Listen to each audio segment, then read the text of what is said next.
আসসালামু আলাইকুম তোমাদের সবাইকে আজকের ক্লাসে স্বাগতম। আজকে আমরা পর্যাবৃত্ত গতি এই চ্যাপ্টারটা তোমাদের কভার করার চেষ্টা করব। অ্যান্ড পুরা অধ্যায়ের বেসিক থিওরিটা তোমরা এই ক্লাসের মধ্যে পেয়ে যাবে। আমি এই ক্লাসটাতে একদমই তোমাদের পর্যাবৃত্ত গতি এই যে চ্যাপ্টারটা রয়েছে এই চ্যাপ্টারটা পুরোটাই কভার করে দিব। অ্যান্ড হোপফুলি তোমরা এই চ্যাপ্টারটা পড়ার পরে তোমরা এই চ্যাপ্টার থেকে আসা যে কোনো সিকিউ বা বলো এমসিকিউ সবকিছুই তোমরা আসলে অ্যান্সার করতে পারবা। আর তোমরা খুব ভালো মতো করেই জানো যে আমরা বা আমি কি করি বলতো, আমি কেবলমাত্র তোমার থিওরিটা করাই দিই। আমি কেবলমাত্র কি করি বলতো, কেবলমাত্র আমি তোমার থিওরিটা নিয়ে পড়াশোনা করি বা আলোচনা করে থাকি। অ্যান্ড দেন তোমাদেরকে আমি ম্যাথগুলো বলে দিই যে এত থেকে এত সাল করবা বা এত থেকে এত সালগুলো দেখবা। আজকের ক্লাসটা ওই ব্যতিক্রম না, আমরা আজকের ক্লাসে এই অধ্যায়ের পুরো থিওরিটা দেখে ফেলবো। তো যারা প্রথম আমার আজকের ক্লাসটা দিয়ে শুরু করতেছো এই আমার ওয়ান শট প্লে লিস্টটা, তাদেরকে আমি বলবো যে তোমরা আমার ক্লাসটা শুরু করার আগে কয়েকটা দিক নির্দেশনা আছে, এগুলো একটু শুনে রাখো।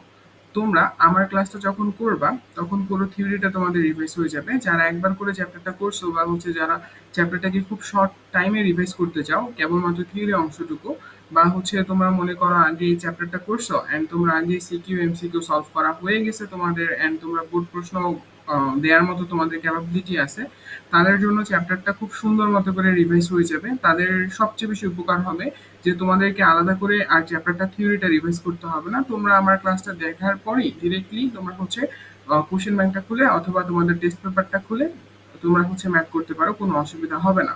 আর যারা একদমই তোমরা এখনো এই চ্যাপ্টারটা কখনো খুলে দেখো নাই বা তোমরা চাচ্ছো সামনে এক্সামে ভালো করতে, তো তারাও আমার ক্লাসটা দেখতে পারো। অ্যান্ড আমার ক্লাসটা দেখার কারণে তোমার থিওরি অংশটুকু একদমই ক্লিয়ার হয়ে যাবে। দেন তুমি একা থেকে কয়েকটা ম্যাথ নিজে থেকে করার পর তুমি দেখবা তুমি ম্যাথগুলো ফ্লুয়েন্টলি করতে পারতেছো। তবুও যদি সমস্যা হয় তাহলে দেখবা যে আমাদের ওয়ান শট অনেকগুলো সিকিউ এবং এমসিকিউ প্লেলিস্ট আছে, ওগুলো তোমরা কভার করে ফেলবা। আমিও সামনে অনেকগুলো one shot CQ and MCQ playlist create করব। এই থিওরিগুলোর সাথে তোমার ওই সিকিউ গুলো আমি থিওরিগুলো এখানে আলোচনা করবো অ্যান্ড সিকিউ গুলো আমি আলাদা করে দেখাবো, তাহলে যে যেভাবে চাচ্ছে সবার জন্য উপকার হবে। তো এইভাবে তোমরা একটু পড়ার চেষ্টা করবা। আর আমি তো আগেই বলে দিই যে তোমার এই যে পর্যাবৃত্ত গতি চ্যাপ্টারটা করার পর তোমরা একদমই যত তোমার কাছে সবচেয়ে পুরনো কোশ্চেন ব্যাংকটা আছে, মানে ধরো আমাদের তো তোমার সিকিউ পরীক্ষা হয় 2016 সাল থেকে সিকিউ পরীক্ষা শুরু হয়েছে, অ্যান্ড এই সিকিউ পরীক্ষাটা চলতে আছে, ঠিক আছে? তাহলে তুমি চেষ্টা করবা তোমার কাছে যত পুরনো সম্ভব কোশ্চেন ম্যানেজ করার। বা মনে করো তোমার কাছে 2017 সালের কোশ্চেনটা আছে, তুমি সবার আগে চেষ্টা করবা 2017 সালের সিকিউ গুলো সলভ করার। কেন কেন কারণ বিগত বা পুরাতন সালের কোশ্চেন গুলো দেখবে সেগুলো তুলনামূলক অনেক বেশি ইজি হয়ে থাকে, সেগুলো দিয়ে ম্যাথটা স্টার্ট করা বেটার। কারণ তুমি হঠাৎ করে যখন এই চ্যাপ্টারটা করতেছো এবং ডিরেক্ট কঠিন ম্যাথে চলে গেছো, তখন আসলে তুমি ম্যাথটা করতে না পারলে তোমার খারাপ লাগবে। বাট যখন তুমি সহজ সহজ ধাপগুলো অতিক্রম করে তারপরে কঠিনের দিকে যাবা, তোমার কাছে তখন ব্যাপারটা অনেক বেশি ইজিয়ার মনে হবে। যার কারণে আমি বলতেছি যে তোমাদের কাছে যত পুরনো সালের কোশ্চেন্স আছে সেগুলো আগে প্র্যাকটিস করবা, দেন ধীরে ধীরে ধীরে ধীরে তোমরা বিগত সালগুলোতে চলে আসবা। এভাবে করতে থাকো, তাহলে হোপফুলি দেখবা যে তোমরা খুব তাড়াতাড়ি এই চ্যাপ্টারটার উপর বস হয়ে উঠতে পারবা। এন্ড যদি এই চ্যাপ্টারটার গুরুত্ব নিয়ে কথাবার্তা বলি, এই চ্যাপ্টারটা অনেক বেশি গুরুত্বপূর্ণ। কারণ তুমি যদি দেখো, আমি একটু আগে দেখে আসলাম যে তোমার এই চ্যাপ্টারটা নিয়ে যখন আমি তোমার প্ল্যানিং করতেছিলাম যে কিভাবে পড়াবো, তখন আমি দেখলাম যে চ্যাপ্টার থেকে বিগত প্রতিটা বছরই একটা করে কোশ্চেন আসছে, একটা করে সিকিউ। এন্ড আমি দেখলাম এমসিকিউ লাস্ট ইয়ার 4টা এমসিকিউ আসছে। বুঝতে পারছো কতগুলো মানে কত বেশি ইম্পর্টেন্ট একটা চ্যাপ্টার। 4টা এমসিকিউ প্রায় প্রতিটা বোর্ডেই আসছে, ন্যূনতম একটা সিকিউ তো আসছেই। তো বুঝতেই পারতেছো চ্যাপ্টারটা কত পরিমাণ গুরুত্বপূর্ণ। এবং এই চ্যাপ্টারটা তুমি যদি মিস্টেক করে ফেলো বা তুমি যদি স্কিপ করে থাকো, তাহলে আমি বলবো যে ভাই তুমি এটি স্কিপ না করে আমার আমার ক্লাসটা করো। দেন যদি তোমার মনে হয় যে না তুমি স্কিপ করতে চাচ্ছ, তুমি করতে পারো। ওকে, তো আর কথা না বাড়িয়ে চলো আমরা শুরু করি। দেখো, প্রথমে আমরা স্প্রিং নিয়ে কথাবার্তা বলবো। অ্যান্ড স্প্রিং থেকে আমরা খুব সুন্দর কিছু জিনিসপাতি শিখে দেন আমরা আসলে চ্যাপ্টারটার ভিতরে প্রবেশ করব। ঠিক আছে? তো এখন তুমি দেখো স্প্রিং এর মধ্যে যা দেখতে পাও এটা তোমার একটা স্প্রিং, সরি একটা স্প্রিং। বুঝতে পারছো? স্প্রিং আমরা সবার আগে পড়বো স্প্রিং, ঠিক আছে? আচ্ছা ভাইয়া, স্প্রিং তো পঞ্চম অধ্যায়ের টপিক বা আমরা পঞ্চম অধ্যায়ে পড়ছিলাম, তো স্প্রিং এর সাথে আবার পর্যাবৃত্ত গতির কি সম্পর্ক? স্প্রিং এর সাথে কিন্তু পর্যাবৃত্ত গতির একদমই পুরো একই রকমের সম্পর্ক, মানে পর্যাবৃত্ত গতিটাই তোমার স্প্রিং এর গতি, স্প্রিং এর যে গতিটা না সেই গতিটাকেই আমরা বলি পর্যাবৃত্ত গতি।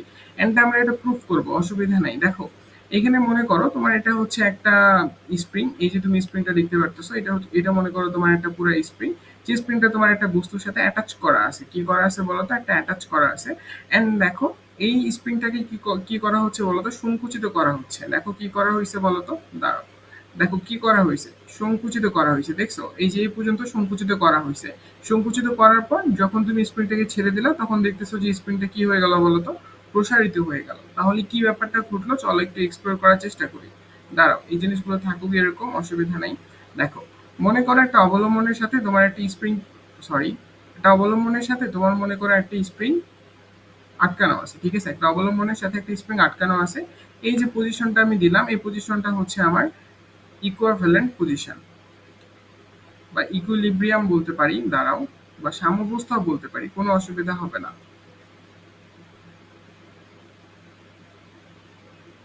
এই যে, ঠিক আছে? তো এটা আমার স্প্রিংটা, তো স্প্রিংটার মনে করো যে এই যে এটা হচ্ছে স্প্রিংটার কি বলতো? সাম্যাবস্থা বা ইকুইলিব্রিয়াম পয়েন্ট, সাম্যাবস্থা, ঠিক আছে? এখন তুমি কি করতে যাচ্ছ? তুমি স্প্রিংটাকে সংকুচিত করতে যাচ্ছ, মানে আমি বলতে চাচ্ছি তুমি স্প্রিংটাকে একটু বাহ্যিকভাবে একটা বল প্রয়োগ করবা।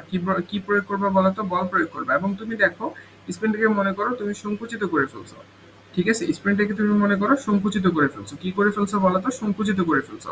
অর্থাৎ দেখো আগে সাম্যাবস্থা যেখানে ছিল সেখান থেকে তুমি কি করছো? বাহ্যিক বল প্রয়োগ করছো। এই যে স্প্রিংটার উপরে বা বস্তুটার উপরে তুমি বাহ্যিক বল প্রয়োগ করছো। কি বল প্রয়োগ করছো বলতো? বাহ্যিক বল প্রয়োগ করছো। অর্থাৎ তুমি একটু ভালো মতো করে দেখো তো তুমি বলটা কোন দিকে প্রয়োগ করতেছো? তুমি বলটা এদিক বরাবর প্রয়োগ করতেছো না? বলো, এই বলটা কে প্রয়োগ করতেছে? এই বলটা কিন্তু তুমি প্রয়োগ করতেছো। এটা কিন্তু স্প্রিং নিজেকে নিজে বলটা প্রয়োগ করতেছে না, এটা কে প্রয়োগ করতেছে বলতো? তুমি প্রয়োগ করতেছো। তুমি মানে হচ্ছে এজেন্ট। তুমি কি বলতো? তুমি হচ্ছে একটা এজেন্ট, ঠিক আছে? তুমি তো সিস্টেম সম্পর্কে পড়াশোনা করছো বা তোমরা তো সিস্টেম সম্পর্কে জেনে থাকো বা জেনে আসছো, তাই না? তোমরা দেখবে যে সিস্টেম কথাটা সবচেয়ে বেশি ইউজ করা হয়ে থাকে থার্মোডাইনামিক্সে। তোমরা যে যারা থার্মোডাইনামিক্স পড়ছো তারা জানো যে সিস্টেম জিনিসটা আসলে কি। তো এইখানে দেখো সিস্টেম মানে বুঝাচ্ছি যে এই যে তোমার পুরা যে প্রক্রিয়াটা ঘটতেছে পুরাটা হচ্ছে তোমার একটা সিস্টেম। এই স্প্রিংটা একটা সিস্টেম, এই স্প্রিংটার উপরে তুমি কি করতেছো? বল প্রয়োগ করতেছো। এটা কি স্প্রিংটা একা একা করতেছে বা নিজে থেকে করতেছে? না, তুমি ওকে ফোর্সফুলি করতেছো, তুমি ওকে ফোর্সফুলি বল প্রয়োগ করতেছো। তার মানে তোমার বলটা হচ্ছে কি বলতো? এজেন্ট কর্তৃক বল। বা তুমি যে বলটা প্রয়োগ করতেছো সেটা হচ্ছে তোমার এই দিক বরাবর, এই যে এই দিক বরাবর তুমি বল প্রয়োগ করতেছো যেন স্প্রিংটা সংকুচিত হয়ে যায়। এন্ড একটা সময় পর দেখা গেল যে স্প্রিংটা কি হয়েছে বলতো? সংকুচিত হয়ে গেছে। সংকুচিত হওয়ার পর এর পরের অবস্থা কি হবে? এর পরের চিত্রটা কি হবে? তুমি যদি এর পরের চিত্রটা দেখো তুমি দেখবা যে স্প্রিংটা অটোমেটিক্যালি নিজে থেকেই কি হবে বলতো? প্রসারিত হয়ে যাবে। স্প্রিংটা অটোমেটিক্যালি নিজে থেকে কি হয়ে যাবে বলতো? প্রসারিত হয়ে যাবে। এখন কথা হচ্ছে ভাইয়া এটা কেন হচ্ছে? এটা কেন হচ্ছে? যখন তুমি ওকে সংকুচিত করতেছো, যখন তুমি ওকে সংকুচিত করছো কিভাবে বলতো? তুমি স্প্রিংটার যে তোমার বস্তুটা আছে বস্তুটার উপর যখন তুমি এই পাশ থেকে বল প্রয়োগ করে স্প্রিংটাকে যখন সংকুচিত করে ফেললা, সংকুচিত করার পর স্প্রিংটা নিজের ভিতরে এক ধরনের বল উৎপন্ন করলো যেটাকে বলা হয় তোমার প্রত্যাগাম, তোমার হচ্ছে প্রতিক্রিয়া বল, যেটাকে কি বলা হয় বলতো? প্রতিক্রিয়া বল, ঠিক আছে? এবং এই প্রতিক্রিয়া বলের কারণেই তোমার স্প্রিংটা কি করতেছে বলতো? স্প্রিংটা হচ্ছে তোমার প্রসারিত হচ্ছে, ঠিক আছে? তার মানে দেখো এজেন্ট কর্তৃক যে বলটা তুমি দিলা স্প্রিংটার উপরে বা সাম্যাবস্থা, স্প্রিংটা তো নর্মালি সাম্যাবস্থায় ছিল, তাই না? যে কোনো বস্তু সাম্যাবস্থায় থাকতে চায়।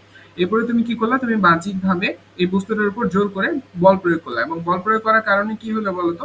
স্প্রিংটা তোমার সংকোচন ঘটলো বা সংকুচিত হয়ে গেল, ঠিক আছে? সংকোচন ঘটলো বা হচ্ছে স্প্রিংটা তোমার কি হয়ে গেছে বলতো? সংকুচিত হয়ে গেছে। সংকুচিত হওয়ার পর তুমি যখন ছেড়ে দিবা হঠাৎ করে তুমি দেখবা স্প্রিংটা আসলে কি হয়ে গেছে বলতো? স্প্রিংটা এই দিক বরাবর প্রসারিত হয়ে গেছে, এই দিক বরাবর প্রসারিত হয়ে গেছে, ঠিক আছে? তার মানে দেখো তার সাম্যাবস্থা যদি এরকম কোন একটা পয়েন্টে হইতো সেই সাম্যাবস্থাকে ছাড়িয়ে সামনের দিকে চলে গেছে। বুঝতে পারতেছো? তার মানে হচ্ছে কি? তার মানে হচ্ছে কি বলো? তোমার এই যে সে তো এই শক্তিটা মানে তাকে তো বড় হইতে হবে বা তাকে যে সরায় পড়তে হবে বা তাকে যে সম্প্রসারিত হইতে হবে, এই শক্তিটা আসলে সে নিজে থেকে নিজের ভিতরে তৈরি করছে। এই জন্য এটাকে বলা হয় তোমার প্রতিক্রিয়া বল। কি বলা হয় বলতো? প্রতিক্রিয়া বল। তার মানে তুমি যখন যে বলটা প্রয়োগ করো ওটাকে বলা হয় এজেন্ট কর্তৃক বল বা যেটাকে আমি এফজি দিয়ে প্রকাশ করতেছি। আর স্প্রিং যেটা নিজে থেকে তৈরি করতেছে সেটাকে আমি বলতেছি কি বলতো? প্রতিক্রিয়া বল। কথা কথা ক্লিয়ার না?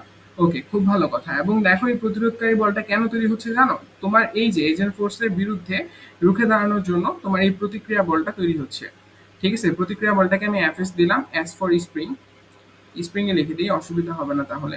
দেখো, তোমার এজেন্ট কর্তৃক বলটাকে প্রতিরোধ করার জন্য তোমার স্প্রিংটা নিজে থেকে একটা বল উৎপন্ন করতেছে, এবং যাদের ডিরেকশনটা তোমার কিন্তু নেগেটিভ দিক বরাবর, মানে একটা আরেকটা বিপরীত দিকে, এই জন্য নেগেটিভ দিলাম। একটা আরেকটার কি বলতো বিপরীত, একটা আরেকটার কি বলতো বিপরীত। কথা কি ক্লিয়ার না?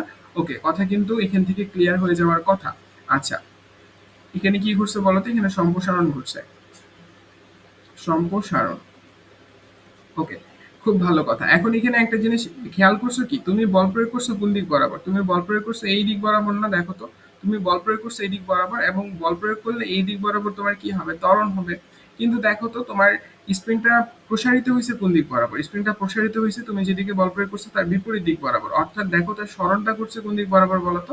বিপরীত দিক বরাবর। তার মানে তুমি বলতে পারবা না যে হচ্ছে এর যে ত্বরণ, এই ত্বরণটা হচ্ছে তোমার সমানুপাতিক, তবে হচ্ছে বিপরীত দিক বরাবর। সরণের সমানুপাতিক, ত্বরণটা সরণের সমানুপাতিক, কিন্তু তার ডিরেকশনটা হবে বিপরীত দিক বরাবর। অর্থাৎ তুমি যেদিকে বল প্রয়োগ করছো তার বিপরীত দিকে সরণটা ঘুরছে, যেদিকে বল প্রয়োগ করা হয়েছে তার বিপরীত দিকে সরণটা ঘুরছে। তার মানে দেখো, যেদিকে ত্বরণ হয়েছে আসলে তার বিপরীত দিকে তোমার কি হয়েছে বলতো, সরণটা হয়েছে। যেদিকে তুমি ত্বরণ প্রয়োগ করছো বা যেদিকে তোমার স্প্রিংটা ত্বরণ হয়েছে তার বিপরীত দিকে কি হয়েছে বলতো, সরণ হয়েছে। তার বিপরীত দিকে কি হয়েছে বলতো, সরণ হয়েছে। হোপফুলি তোমরা এই কনসেপ্টটুকু বুঝতে পারছো, তাই না? দেখো তো, এই কনসেপ্টটুকু কিন্তু বোঝা উচিত। ওকে, তার মানে দেখো, আমরা কি বলতে পারবো, আমরা বলতে পারবো যে ত্বরণ সমানুপাতিক কার বলতো, স্প্রিং এর যে তোমার সরণ আছে তার সমানুপাতিক। ত্বরণ সরণের সমানুপাতিক কিন্তু বিপরীতমুখী।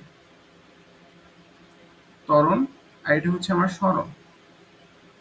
দেখো, ত্বরণ কিন্তু সরণের সমানুপাতিক হচ্ছে, তবে তার দিকটা কি হচ্ছে বলতো, বিপরীতমুখী। তার দিকটা কি বলতো, তার দিকটা হচ্ছে তোমার বিপরীতমুখী। হোপফুলি এতটুকু কনসেপ্ট তোমাদের কাছে ক্লিয়ার, তাই না? এতটুকু কনসেপ্ট ক্লিয়ার হলে আমরা একটু সামনের দিকে এগিয়ে যেতে পারি। দেখো, এখান থেকে আমি লিখতে পারবো, আমি সমানুপাতিক চিহ্নটা উঠে ফেললে আমি এখান থেকে একটা মানে সমানুপাতিক ধ্রুবক লিখতে পারবো, যেটাকে আমি কে দিয়ে প্রকাশ করতেছি, ইন্টু কে এক্স লিখতে পারবো। কি লিখতে পারবো বলতো, কে লিখতে পারবো। ঠিক আছে, এই যে তোমার আমি কি করলাম বলতো, আমি সমানুপাতিক চিহ্নটা উঠে ফেলছি, যার কারণে এখানে একটা তোমার সমানুপাতিক ধ্রুবক আসবে। এটা কি বলতো, এটা সমানুপাতিক ধ্রুবক। এটা কি বলতো, এটা সমানুপাতিক ধ্রুবক। এটা সমানুপাতিক ধ্রুবক, ঠিক আছে, এটা সমানুপাতিক ধ্রুবক। এবং এই সমানুপাতিক ধ্রুবকটা একটা মান আছে, সমানুপাতিক ধ্রুবকটার একটা মান আছে। মানটা একটু মুখস্থ করবা। এর মানটা হচ্ছে তোমার ওমেগা স্কোয়ার। এর মানটা কি বলতো, ওমেগা স্কোয়ার। ওমেগা কি বলতো, ওমেগা হচ্ছে তোমার কৌণিক বেগ। কৌণিক বেগ বলতে পারো, ঠিক আছে। ওমেগা কি বলতো, ওমেগা হচ্ছে তোমার কৌণিক বেগ। ওমেগা কি বলতো, ওমেগা হচ্ছে তোমার কৌণিক বেগ। এন্ড এই ওমেগা স্কোয়ারই হচ্ছে কি বলতো, এই সমানুপাতিক ধ্রুবকটার মান। এই সমানুপাতিক ধ্রুবকটার মান কি বলতো, ও তোমার হচ্ছে ওমেগা স্কোয়ার, যেটাকে আমরা বলতেছি কৌণিক বেগ। তার মানে দেখো তো, আমি এখান থেকে কি লিখতে পারবো, এখান থেকে আমি লিখতে পারবো a equals to minus omega square into x. এটা আমি লিখতে পারবো না? বলো, a equals to minus omega square into x. ঠিক আছে, এই যে একটা ইকুয়েশন লিখলাম, এই ইকুয়েশনটা একটু মাথায় রাখবা। এই কোয়েশ্চেনটা একটু মাথায় রাখবে, এটা ইম্পর্টেন্ট, এটা ইম্পর্টেন্ট, এটা একটু মাথায় রাখতে হবে। ওকে, হোপফুলি বুঝতে পারছো। এখন দেখো স্প্রিং এর আমি বলটা মাপার চেষ্টা করব। দেখো, আমি ত্বরণটা মাপে ফেলছি, আমি স্প্রিং এর মধ্যে যে কি পরিমাণ ত্বরণটা হয়েছে সেটা মেপে ফেলছি। এখন আমি এর মধ্যে বলটা মাপার চেষ্টা করব, এর মধ্যে এখন আমি বলটা মাপার চেষ্টা করব। আচ্ছা দেখো তো, বল ইকুয়ালস টু কি, F equals two M A না? F equals two M A না? এম কি বলো তো, এম হচ্ছে ওই যে একটু আগে যে একটা বস্তু দেখলাম না স্প্রিংটার সাথে যুক্ত ছিল, ওই যুক্ত বস্তুর ভর, অর্থাৎ এই বস্তুটার ভর। এই বস্তুটার ভর কি বলতো, এই বস্তুটার ভর মনে করো এম। ঠিক আছে, এই বস্তুটার ভর কত বলতো, এম। আর এই এ কি, এ হচ্ছে তোমার ত্বরণ, যেটা কিনা একটু আগে বের করলাম। ত্বরণটা দেখো তো কি বের করলাম, m into minus omega square into x. তাহলে তুমি লিখতে পারবে minus m omega square into x. এটা হচ্ছে তোমার কার মান বলতো, এটা বলের মান। এখন দেখো তো, এই বলটা দেখে তুমি কি বুঝতেছো, এটা স্প্রিং কর্তৃক প্রযুক্ত বল নাকি এটা বাহ্যিক বল, অর্থাৎ তোমার এটা প্রতিক্রিয়া বলটা, নাকি হচ্ছে তুমি যে বলটা প্রয়োগ করছো বা এজেন্ট কর্তৃক যে বলটা সেটা। দেখো, খুব সহজেই বোঝা যাচ্ছে, যেহেতু এখানে তোমার নেগেটিভ চিহ্নটা আছে, তাহলে তুমি বলতে পারো যে এটা হচ্ছে তোমার কি বল বলতো, এটা হচ্ছে তোমার এজেন্ট কর্তৃক বল। এটা কি বলতো, এটা এজেন্ট কর্তৃক বল। এজেন্ট যে পরিমাণ বলটা দিছে সে বলটা হচ্ছে তোমার এটা, বুঝতে পারছো? এজেন্ট যে বলটা দিছে সে বলটা হচ্ছে এটা, ঠিক আছে। তার মানে এটাকে তুমি এফ জিও প্রকাশ করতে পারবা, এফ জি দিয়েও প্রকাশ করতে পারবা। তাহলে স্প্রিং বলটা কি হবে, একদম তুমি যে পরিমাণ স্প্রিংটাকে বল প্রয়োগ করছো তুমি তার সম পরিমাণ বলই ফেরত পাবা, কারণ নিউটনের তৃতীয় সূত্র আমাদেরকে তো সেটাই বলতেছে। নিউটনের তৃতীয় সূত্র কি বলে, যে হচ্ছে আমরা কোন একটা বস্তুকে যে পরিমাণ বল প্রয়োগ করব তার সম পরিমাণ বলই কি পাবো, ব্যাক পাবো, রাইট? তার মানে দেখো, এই যে এফ জি পরিমাণ তোমার এফ জি পরিমাণ বলটা হচ্ছে এটি কি এজেন্ট কর্তৃক বল, এজেন্ট কর্তৃক বলটা হচ্ছে minus m omega square into x, একদম এই সমপরিমাণ একটি স্প্রিং বল উৎপন্ন হবে যেটা তার প্রতিক্রিয়া বল হিসেবে কাজ করবে, সেটাকে আমি বলতে পারবো স্প্রিং ফোর্স, স্প্রিং ফোর্স, এবং সেটার মানও কত হবে বলতো m omega square into x. দুইটাই কিন্তু তোমার মানে যখন তুমি স্প্রিং ফোর্স বলবা তখন তুমি বলবা এটা পজিটিভ, আর যখন তুমি বলবা এজেন্ট কর্তৃক ফোর্স তখন এটা তুমি দিবা নেগেটিভ, তাহলে আর তোমার কখনো কনফিউশন লাগবে না। ওকে, ক্লিয়ার, বুঝতে পারছো? ওকে, দেন একটু আমরা যদি সামনের দিকে আগাই, দেখো একটু যদি সামনের দিকে আগাই, আমি হচ্ছে তোমার, দাঁড়াও, আমি একটু সামনের দিকে আগাই, দেখো আমি কি পেলাম, আমি পেলাম f equals to minus m omega square into x, তাই না? এটা আমি পাইলাম। দেখো এম ওমেগা স্কোয়ার এটাকে তোমার বড় হাতের কে দিয়ে প্রকাশ করে, বড় হাতের কে জিনিসটা কি জানো? বড় হাতের কে জিনিসটাকে বলা হয় স্প্রিং ধ্রুবক। বড় হাতের কে জিনিসটাকে কি বলা হয় বলতো? স্প্রিং ধ্রুবক, ঠিক আছে? বড় হাতের কে কি বলা হয় বলতো? স্প্রিং ধ্রুবক। তার মানে তুমি লিখতে পারবা এফ ইকুয়ালস টু কি বলতো মাইনাস কে ইন্টু এক্স, মাইনাস কে ইন্টু এক্স। দেখো তো এটা চিনা চিনা লাগে কিনা, এটা চিনা চিনা লাগে কিনা? দেখো স্প্রিং এর ক্ষেত্রে আমরা যখন বল বের করতাম তখন তার ফর্মুলা হচ্ছে এটা, এবং এই এক্স দ্বারা কি বোঝাচ্ছে বলতো? এক্স দ্বারা বোঝাচ্ছে কি, আর তুমি যদি এখান থেকে এর লেখার চেষ্টা করো সমানুপাতিক যে তোমার ধ্রুবকটা আছে বা স্প্রিং যে ধ্রুবকটা আছে, স্প্রিং ধ্রুবকটাকে উঠে ফেলে তুমি লিখতে পারবা এফ সমানুপাতিক মাইনাস এক্স, এফ সমানুপাতিক মাইনাস এক্স। এর মানে কি? এর মানে তুমি যেদিকে বল প্রয়োগ করতেছো সরণটা তার বিপরীত দিকে ঘুরতেছে। আমি তো প্রথমেই বলে আসলাম যেদিকে তুমি বল প্রয়োগ করো তার বিপরীত দিকে সরণটা ঘুরতেছে, ওই জিনিসটাই প্রুফ হইলো। যাই হোক, অসুবিধা নাই। তো এই যে এই জিনিসটাই তুমি কোথায় পড়ো বলতো? স্প্রিং এর মধ্যে পড়ো। তো তোমার এই জিনিসটা দেখানোর জন্য আমি হচ্ছে এই জিনিসটা তোমাকে দেখাইলাম। ওকে, মনে থাকবে না?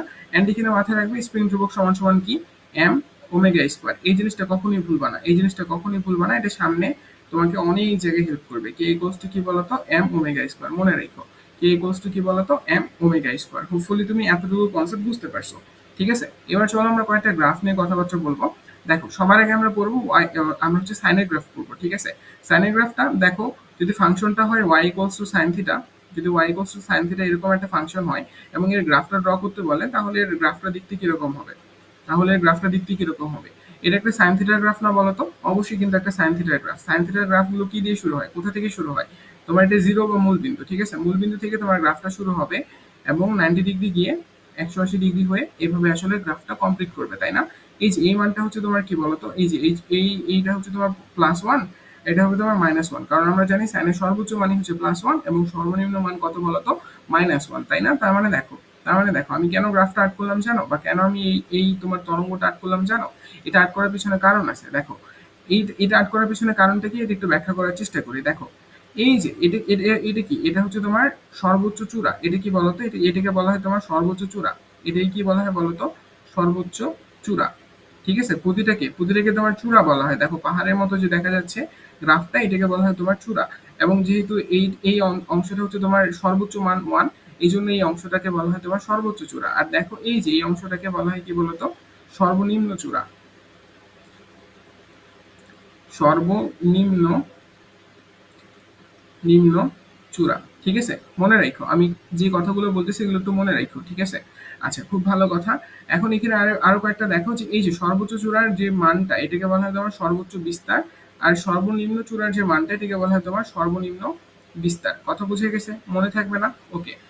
এখন এখানে দেখো আমরা যদি একটু তরঙ্গ দৈর্ঘ্য ব্যাপারটা নিয়ে কথাবার্তা বলি, দেখো এই যে একটা একটা চূড়া এবং সরি এটাকে তোমার চূড়া বলতে পারে, এটাকে তোমার খাতও বলতে পারে। এটাকে সর্বনিম্ন চূড়া না বলে এটাকে সর্বনিম্ন খাত বলতে পারো, অসুবিধা নেই। একই জিনিস, একই জিনিস, খাত বা চূড়া একই জিনিস, ঠিক আছে? এটা হচ্ছে তোমার খাত, এটা চূড়া। তার মানে দেখো একটা চূড়া এবং একটা খাত মিলে তোমার হচ্ছে একটা তরঙ্গ দৈর্ঘ্য হবে। তরঙ্গ দৈর্ঘ্য জিনিসটা কি বলতো? তরঙ্গ দৈর্ঘ্য জিনিসটা কি হবে? তরঙ্গ দৈর্ঘ্য, তরঙ্গ দৈর্ঘ্য জিনিসটা হচ্ছে এই যে তোমার একটা চূড়া আছে না, একটা চূড়া এবং একটা খাত, এই দুটাকে মিলে তোমার একটা তরঙ্গ দৈর্ঘ্য হবে। অর্থাৎ দেখো এই মূলবিন্দু থেকে শুরু করে এই যে এই পয়েন্টটুকু, এই পয়েন্টটুকুকে আমি কি বলতে পারবো বলতো? এই পয়েন্টটুকুর মানকে আমি বলতে পারবো তোমার তরঙ্গ দৈর্ঘ্য। তরঙ্গ দৈর্ঘ্যকে তোমার ল্যামডা দিয়ে প্রকাশ করে। কি দিয়ে প্রকাশ করে বলতো? ল্যামডা দিয়ে প্রকাশ করে। ওকে, চলো আমরা একটু গ্রাফটা একটু বাড়ানোর চেষ্টা করি। গ্রাফটা একটু কি করার চেষ্টা করি বলতো? বাড়ানোর চেষ্টা করি, ঠিক আছে?